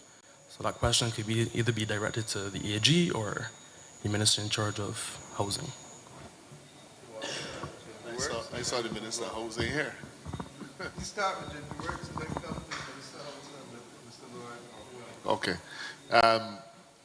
You're quite right to ask that question, Matthew. The last time we had a housing development, any housing development in St. Joseph would have been 2007, 2008. On that occasion, it was 13 lots at St. Anne's. And I don't know if it's because it is right next to a graveyard, but I think up to now only 2 houses are on that location. But there's a clear need for additional housing of all kinds in St. Joseph. And part of the reason for that need is, of course, the challenge that we have with land slippage. And, well, you might not know this, but there was a time when the last administration prohibited any housing construction at all in the, I think it started in Horse Hill and went down past the Parish Church and in other areas. So what they were effectively doing was preventing people from building on lands that are historically theirs, family lands. And of course this creates a pressure, because then people need to go and find spots in Christchurch and St. Philip, away from the places that they're you know, where the naval string is buried. So I'm able to say to you that the government was able to acquire a total of 13 acres at Ginger Works. 3 of those acres is being used for three of those acres are being used for the relocation of Elsa victims. That work is in progress. But I think the greatest opportunity for us will be the additional 10 acres. I'm not sure what the number of lots will be. The Minister of Housing will be able to give those specifics. But the idea at Ginger Works for those 10 acres would be to fill a variety of needs. As you might know, a lot of people still want to be able to rent a whole spot so that they can build as they can. So we're hoping to dedicate some of that acres for that use. And then, of course, there are others who will be able to buy a house spot and build their own property. So there's some available for that as well. And then there's a possibility of other parts of the government housing program being included at Ginger Works. But it's the first housing project that we will have had for a long time. And I don't know if there's any other details that the minister might be able to offer in relation to housing in St. Joseph. But how many lots will that provide, Mr. Lord?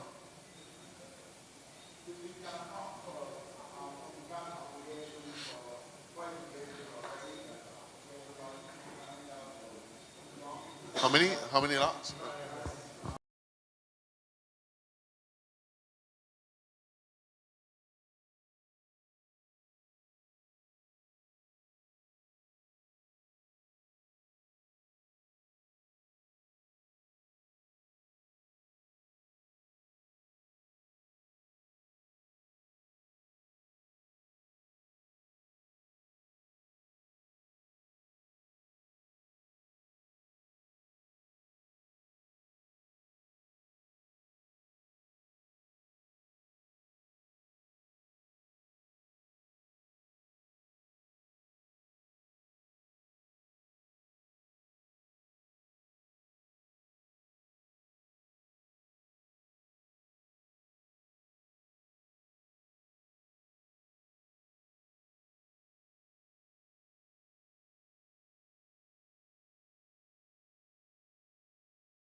facility near where you live in Hillswick?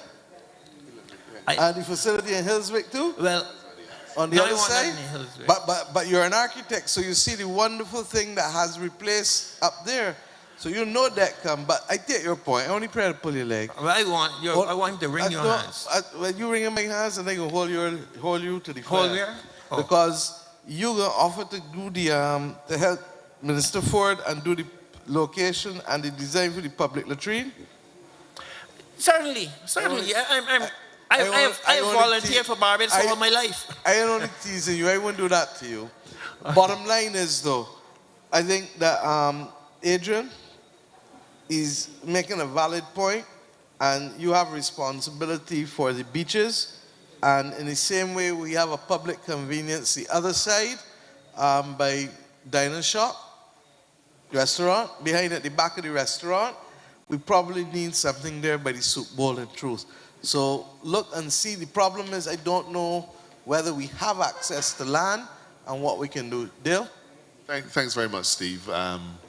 And that is the problem. As you know quite well, Steve, soup bowl is a very small area, and all of the lands on the land side of the road are privately owned.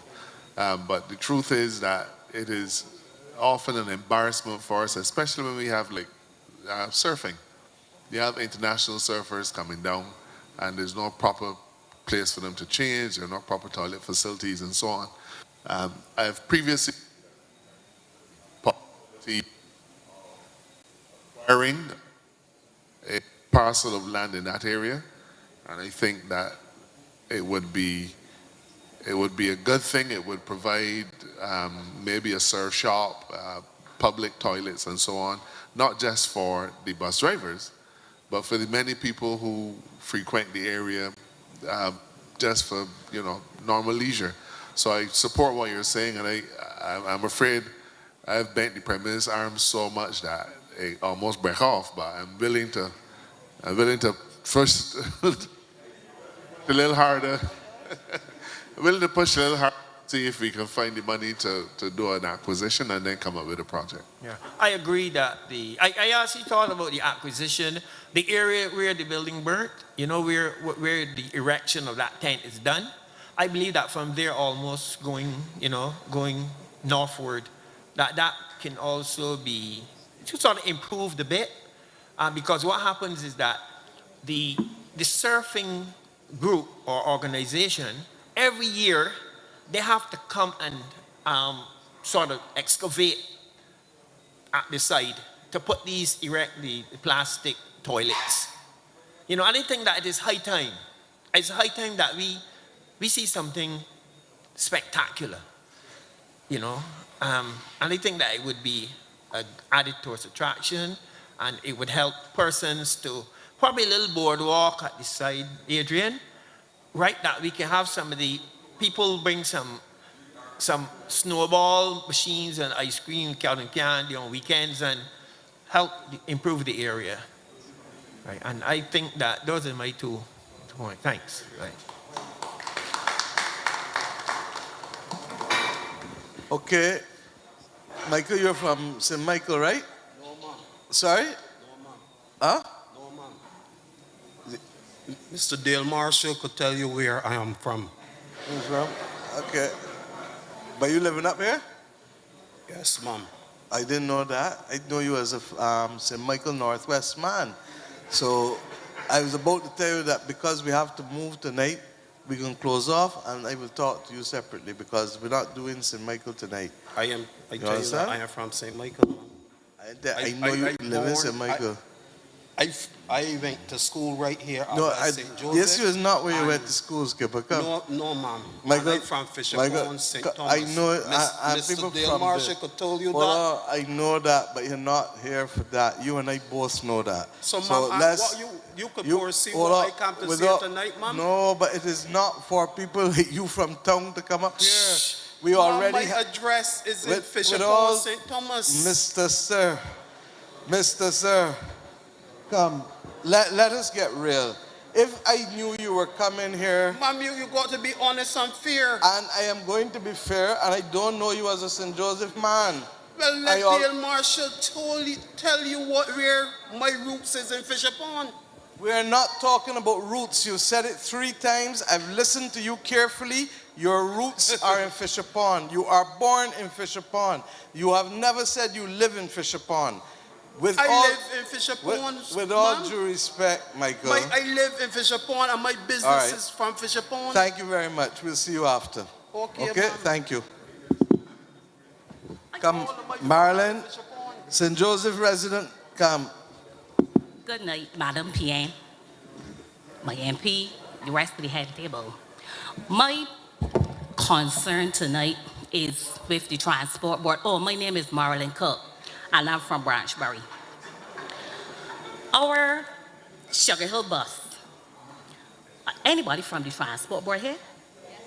Oh, Lord, I'm glad. We have outlived these top ZRs. It makes no sense, absolutely none, to send a ZR to Sugar Hill.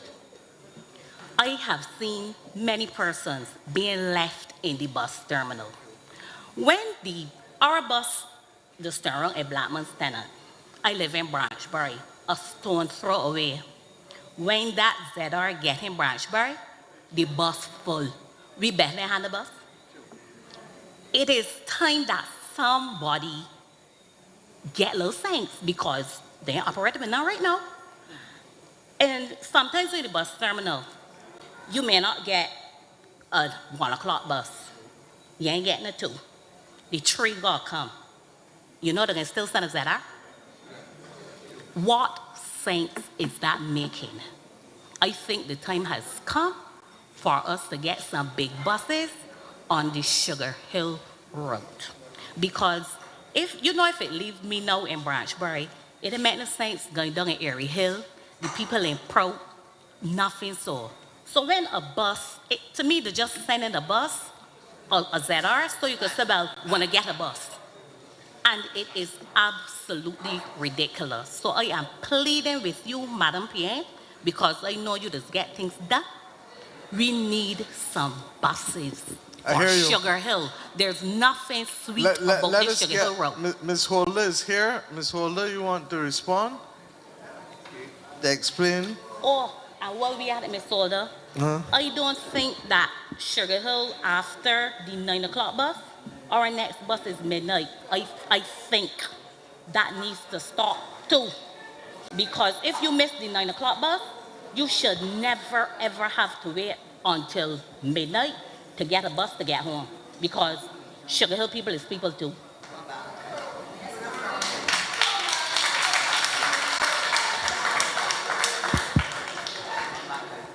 Good night, everyone. Okay, so I've heard what Marlon said, and she hasn't lied. We have been sending ZRs up here.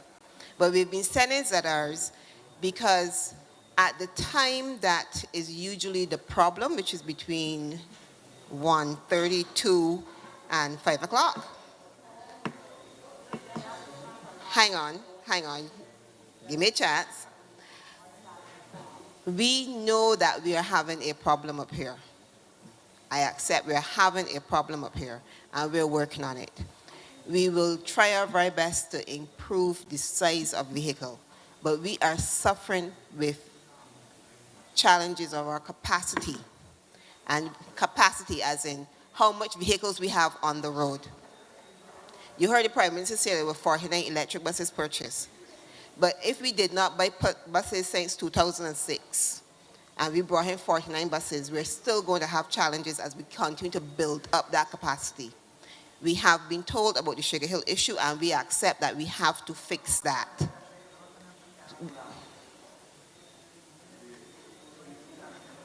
So having said that, I will give you a commitment that we will make sure you'll have a bigger bus on Sugar Hill. They still got this ZR culture in them. Some of them real uncouth. And it's not a nice ride. Well, the ZR behavior, if you have someone who has been exhibiting that behavior and y'all can let us know who those are, we will continue to work with them.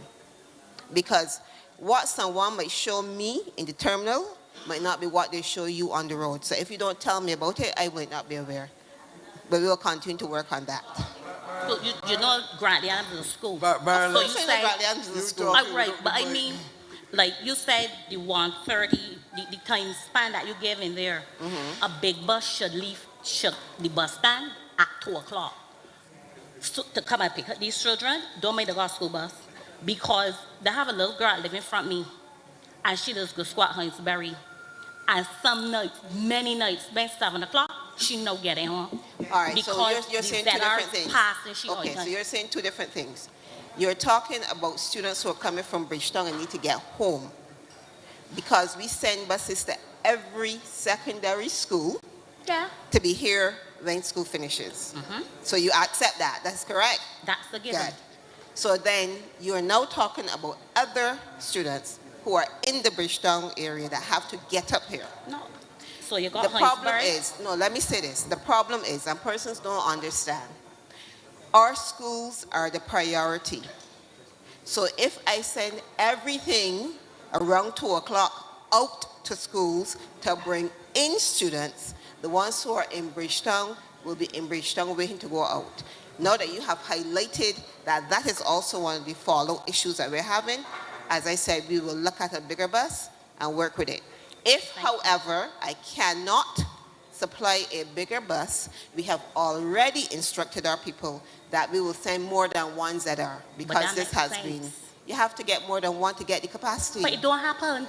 But that's what I'm saying, we are committing to doing this. You told me it didn't happen, so I'm fixing that. Okay. All right? So you feel in mind that when the ZR leaves the bus terminal, you know, if you're at the bus stop by hospital. All right, ladies, you two over there in a private conversation now. And I know that it's all good, but the camera could probably put it into production, but the rest of us need to know. But I thank you. I hope, Ms. Holder, that you stand to your word, because I am, you know that gravel never get put from your bus terminal by chance. We just gonna pray we be getting there. But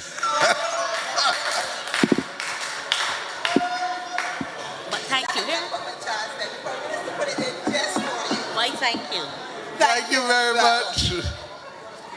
Okay. I think we've had a good night. One last person? Okay, one last person. And is Michael still at the bar? Is he gone? No problem. William, arrange a meeting with him for me, please. Good night, Madam Prime Minister, AG, and Deputy Prime Minister, ladies and gentlemen. My name is Susan Worrell Adamson, live at Phillips Road, Cleavers Hill, St. Joseph. My question here tonight is roads. And in terms of, okay, let me get a little short something. I work at NTW from 2001, moved in 2019. During the course of 2001 to 2007, I had realized that the roads in St. Joseph's, a lot of small contractors were involved and things were getting done because everybody was getting through, everything was going on. And from 2001 to when? I think 2019. Right, but you said that you noticed that from 2001 to 2007, you had small contractors. They had a lot of small contractors incorporating and getting the works done, and things were basically getting done. I used to work in the council, and I could see the flow of what was going on and what's not, and things were getting done because we had these small contractors that had their boy incorporating, and work was getting done, things was going on. I realized that all of a sudden, St. Joseph had a standstill. I ain't know what's going on. They see Chinese here, and to me, they ain't getting away, because to me, they're going. I ain't know nothing about roads. But traversing, I know what's around about here. So my question is, what are we doing to incorporate the small contractors now? Because they have some new ones, because not calling names, but like Alpha and when you say calling the names, you call them. But yeah, but you would know, not, but. All right, listen, I hear you. Look, let me help you. Let me help you. Only today, the Deputy Prime Minister brought something for concern for us to ensure that we can fill the gap with smaller contractors. So it's like if you were a fly on the wall in cabinet. You understand? We need it. Well, let me finish. Because of where we are, the AG has to do some work. Where you going? The AG has to do some work on amending a clause to allow us to ensure that we can distribute and to give smaller contractors a chance in this country to be able to help carry some of the heavy lifting. Okay? By the same token, we need to make sure that where smaller contractors are working either on roads or houses, that they reach a certain standard too, because we don't want people, especially private people, government can even take a chance when we get hit. But when you got a little old lady or a young lady with 2, 3 children, hire somebody, they need to know that when they hire you to do X, that you can do X and deliver X. And therefore, it takes 2 hands to work together. The government is going to amend, and I can let Santia talk in a minute, because she has brought the paper and made the case for us to be able to allow smaller people to do roads up to a certain 2 kilometers, but she will tell you.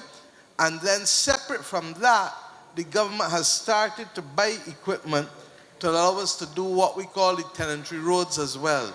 So between the 3 approaches, the larger contractors, the smaller contractors, and then the depots doing the tenantry roads, you're going to be able to get that. So just hold tight and let her explain. Well, thank you, PM. Just to add to that, again, totally perfectly right in terms of the observation.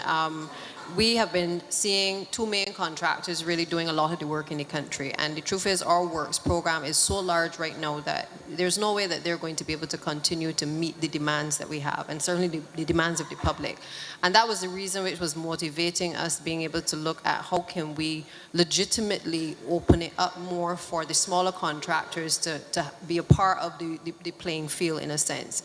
Obviously, some of them do not have the large, heavy equipment in terms of doing the milling and paving, but in many cases, they can do what we call the small roads. They can do roads that are under 2 kilometers. And so that was the genesis of the paper in terms of trying to see how we can carve out a policy within the realm of the law to be able to ensure that we can pretty much allow them to tender and award the contracts for the works program.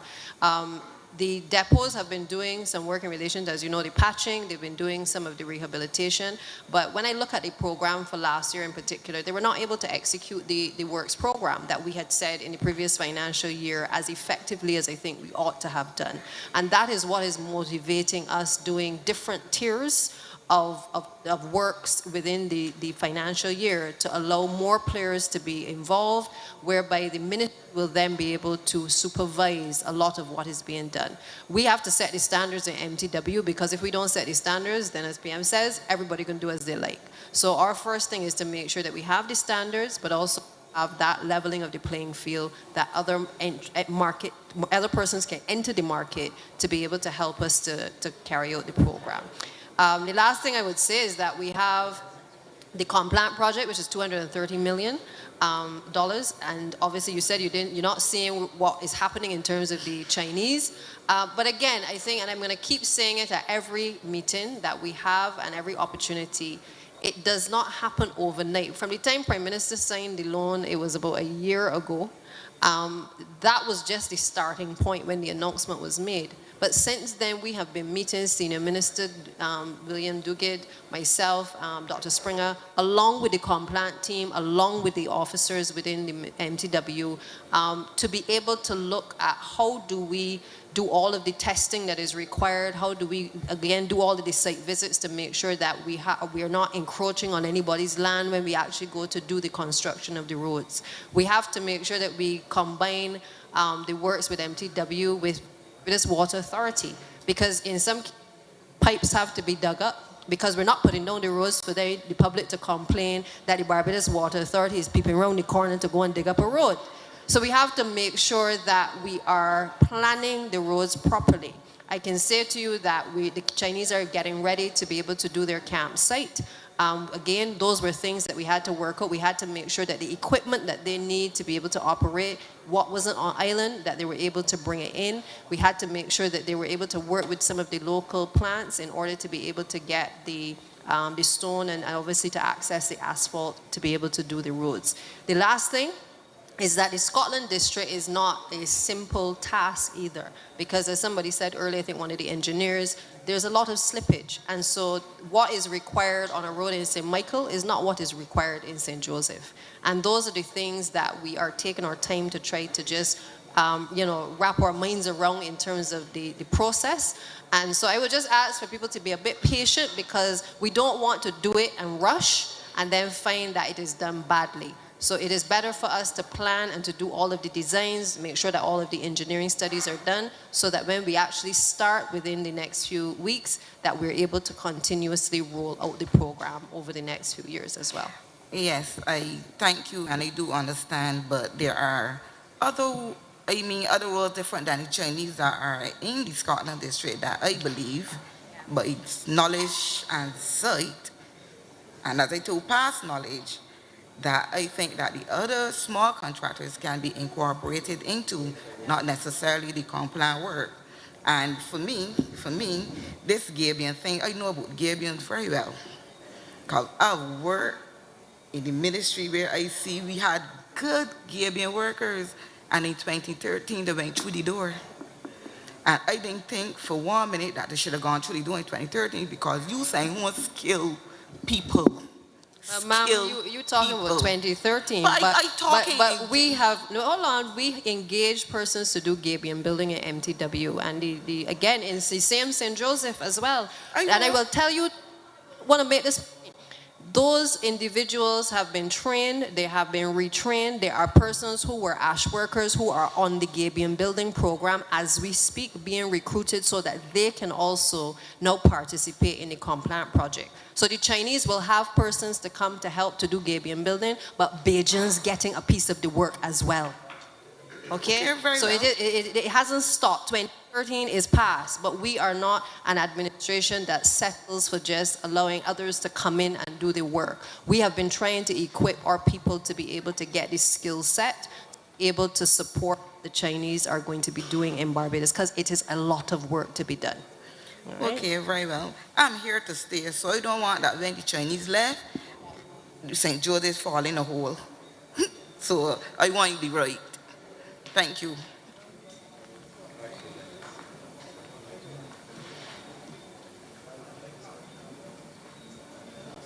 I think what the Deputy Prime Minister was telling you was that what we have negotiated for this project is not the same thing that was negotiated by the last government for Sam Lord's Castle. And in this project, the majority of workers on the site, either 70 or 80%, are Bajans, and the 20 or 30% that was agreed are people with technical skills to support the Chinese investment. Whereas at Sam Lord's, the majority of workers who went in, I think it was 60 or 70% there, but it was in favor of the Chinese then, against the Bajans. So the Bajans got the smallest share at Sam Lord's. On this one, it is the other way around. And I can go back to 1994-95 under Owen Arthur, because when it came to also the last government, the Dems once again then had a situation with the Chinese workers where they had the majority of Chinese come in. When Owen was Prime Minister, when it came to building Cheapside Market, it was the other way around again, where the majority of workers were Bajans and the Chinese were allowed to bring in the technical and engineering. It's a case of how you negotiate. But if people are spending money, you're going to want, and they're going to want to have some of their skills and some of the people who they trust in order to help manage the contract. We were about to finish, ma'am, so you really have to be the very, very last, because I'm conscious that we also have public servants out too. Okay? Go ahead. Good night. Good night, everyone. My name is LaSanta Davis. I just have one quick question. I have a serious concern towards how the welfare system has been managing and handling customers, especially towards elderly people. I have an elderly person in my family that is very ill, and his officer has not been dealing with this situation professionally in any form or fashion. And it was just a point where I'm like, I don't know who else to talk to or go to towards No it. problem. You come. Where's Minister Humphrey? At the back. And you go right behind and you talk to Minister Humphrey and explain what's happening. But I want to say that we really have to get to a level, as we said, where everybody is at the level of receiving a quality of service in this country that people don't have to make complaints about. It's not going to happen overnight, but we're going to put the training in place and we're going to do the things to be able to make the difference, okay? So thank you for raising it, and Minister Humphrey, be so kind as to meet with her. I want, before we end, there were some matters raised in here tonight, and as we said, we would get the information and let you know. Minister McConney, would you like to speak on the issue of the question with the NIS and the school monitors? I think it was Nikita who raised it. Come. Thank you, Prime Minister, and good evening, everyone. The question that was raised was whether or not the monitors, the NIS, the national insurance for monitors is being paid, and the answer is yes. We have allocated money for the payment of national insurance for monitors, the COVID monitors in the schools, and Cabinet recently made sure that any shortfall that there would have been has been covered up until the end of this school year. As the Prime Minister alluded to earlier, we are looking to see how we can retrain those monitors and be able to redeploy them within the system. That process is being worked out now, and we have to wait until Cabinet has seen what that proposal and that plan is and signs off on it, and for the training and how we will seek to redeploy them within the system. So I hope that gives some comfort to those monitors, yes, on NIS, and if there's any particular person who has some concern about their own peculiar situation, their unique situation, please give your names to me, and we will be able to investigate your particular situation. I was just outside meeting with a couple of those very same monitors, so if there are any others, please by all means find me and I will be able to assist. Thank you, Prime Minister. Thank you for getting the information so late at night and for working to do it with dispatch. Similarly, Senior Minister Duguid, you wanted to update the meeting. I think that it was, who was it earlier? Mr. Lewis? Is Mr. Lewis still here? Okay, Mr. Lewis, just hold tight. So under the current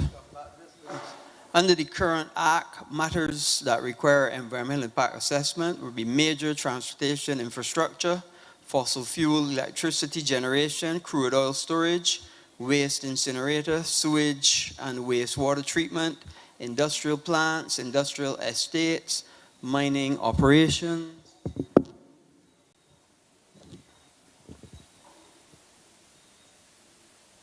hotel or resort complexes with excess of 50 rooms, crematoria, and development in heritage conservation areas. However, that particular application, so under that did not fall under the requirements. And right now, anything that triggers this then goes to the board, and the committee of the board then makes an assessment on the application. However, the particular application at 10B was pre-board. And at that time, the chief planner made an assessment as to whether he thought that the application would require environmental impact assessment. And in his deliberations, it did not. So he did no environmental impact assessment was required, yes. Yeah, and also there wasn't a hotel actually there before, and the development didn't require, under his assessment, didn't require that assessment at that time. I'm told it was what, Edgewater Hotel, Mr. Lewis? That was there before? It was Edgewater Hotel and there was a Tenby. Right, This project now extends into our national forest. So what's happening now is something far different to what Edgewater would have subscribed to before. And in the judgment of the chief town planner, as he was at the time, he didn't require a further thing because you had, what you said, the development there that was already existing. Now, I want the AG to also update us, because I don't think we can leave St. Joseph, and he's going to have the last word, Mr. Lewis. So he's going to update us on the arrangements that have taken place with respect to this matter that obviously has caused great concern. Well, I'm wrapping up. Do you have any last word as the MP? Well, you heard it. You heard it first. The Prime Minister has wrapped up. It isn't. In fact, it's almost considered rude to speak after a Prime Minister. But she has been allowing the members of Parliament the opportunity to do so as we do these various gatherings. Last time we were here, he had the opportunity to speak first. I have to say that it is probably a hallmark of a truly democratic government where on an annual basis we're willing to come back and listen to and speak with our constituents. It isn't always that the conversation is going to be, let me say, friendly, and there are going to be harsh criticisms, and we've had a few of those tonight. But I believe it takes a fair amount of maturity to be willing to stand even in a situation where you've not been able to do everything that we would have liked to have done, and still be willing to give account of ourselves. The Prime Minister reminds us all the time that while a constituency elected us, we are involved in running the entire country. And therefore, while I would certainly like to have had all of our roads done this year and move on to many other projects, I have to accept the reality that all of Barbados is crying out for roads. I fight very hard for St. Joseph. Santia could tell you how often I call. Sometimes I cuss. Occasionally I cry. As you can tell, to very little avail, however. But I'm satisfied that based on the program that we have, based on the funds that are available, we are going to get things done. There are always going to be issues that we have no control over. I was so disappointed when the minister told me, problem is we got the Gabions, but we have no rocks. We have no rocks to put in the Gabion baskets. But there are some harsh realities that we have to face. We don't have any rocks to put in the Gabion baskets, but that means that there are other projects across Barbados that are suffering similarly. So I ask that you exercise some patience with us as we get through this exercise. There's still a lot more, I believe, that is owed Prime Minister by the country of Barbados to St. Joseph, but I'm satisfied that this government's heart is in the right place and that we're trying to deliver those things. Before I close, I just want to say a few words on the matter of the Tenby development. Oh, well, there you go. This school hall, and in fact, I believe I can say that an additional $1.9 million has been allocated to Grantley Adams for beautification, is it? For physical work. Physical work in the coming, and additional. So in addition to all the other money that they're getting, the Prime Minister was able to find an additional $1.9 million to spend on this school. So I think we're covering off all the bases. It would be wrong of me, Mr. Lewis, and your particular group, if I didn't mention a few words about what's happening in Joes River. But let me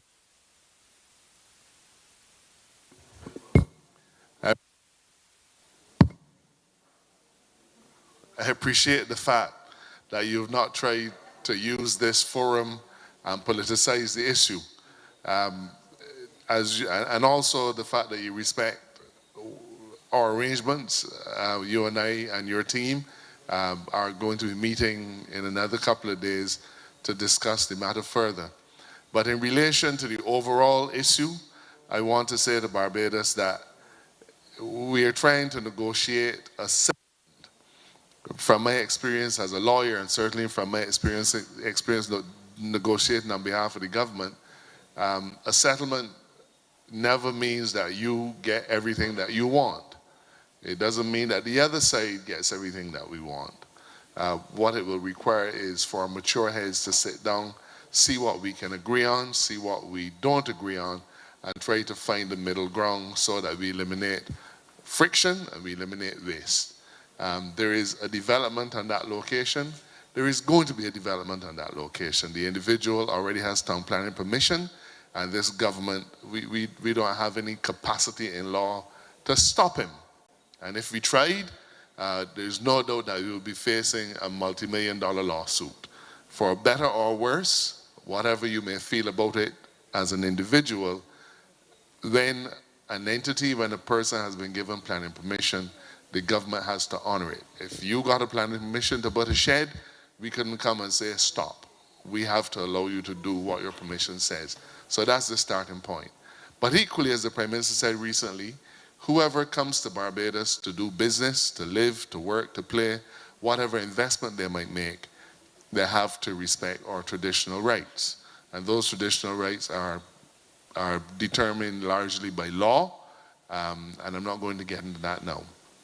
In the beginning, I stayed out of the matter because in the same way that you raised the issue of the town planner, it was obvious to us that issues in relation to the town planner's role in this project might have arisen, and it would have been imprudent for me to come out with any particular position knowing that I'm the Attorney General and that I might have to defend the government's interest in the matter. That would have been ill-advised and it would have been wrong. However, the Prime Minister has given me permission to recuse myself from the matter as Attorney General, and in that regard, Minister Abrams, who frequently acts for me when I'm unavailable, he's going to protect the government's interests, and she's given me her permission to get involved in the issue, not really to take a side, but of course you know which side I'm on, but more to use my good offices to try to broker and get on. We got it now? That tells me I need to shut up. We're making some progress. We still have some ways to go, but I'm meeting with our side over the course of the weekend, and we'll be engaging with the other side, and hopefully we'll bring this 10B issue to resolution without too much more bluster, without too much more argument and so on, and as I said, come to a settlement with a minimum of friction and a minimum of waste. Let me thank you all for coming tonight. I know that we have to thank all the public servants who made it, those who came from outside St. Joseph, and those who are from within St. Joseph who made your presence felt. I felt that the questions were incisive. You obviously came prepared, and the answers, I hope, met your expectations. We are committed to governing, and we're committed to governing well. And as long as we're committed to governing well, accountability has to be the first bus stop. And we are honoring that commitment to you. Let me thank you again for coming. Good night, and travel home safely.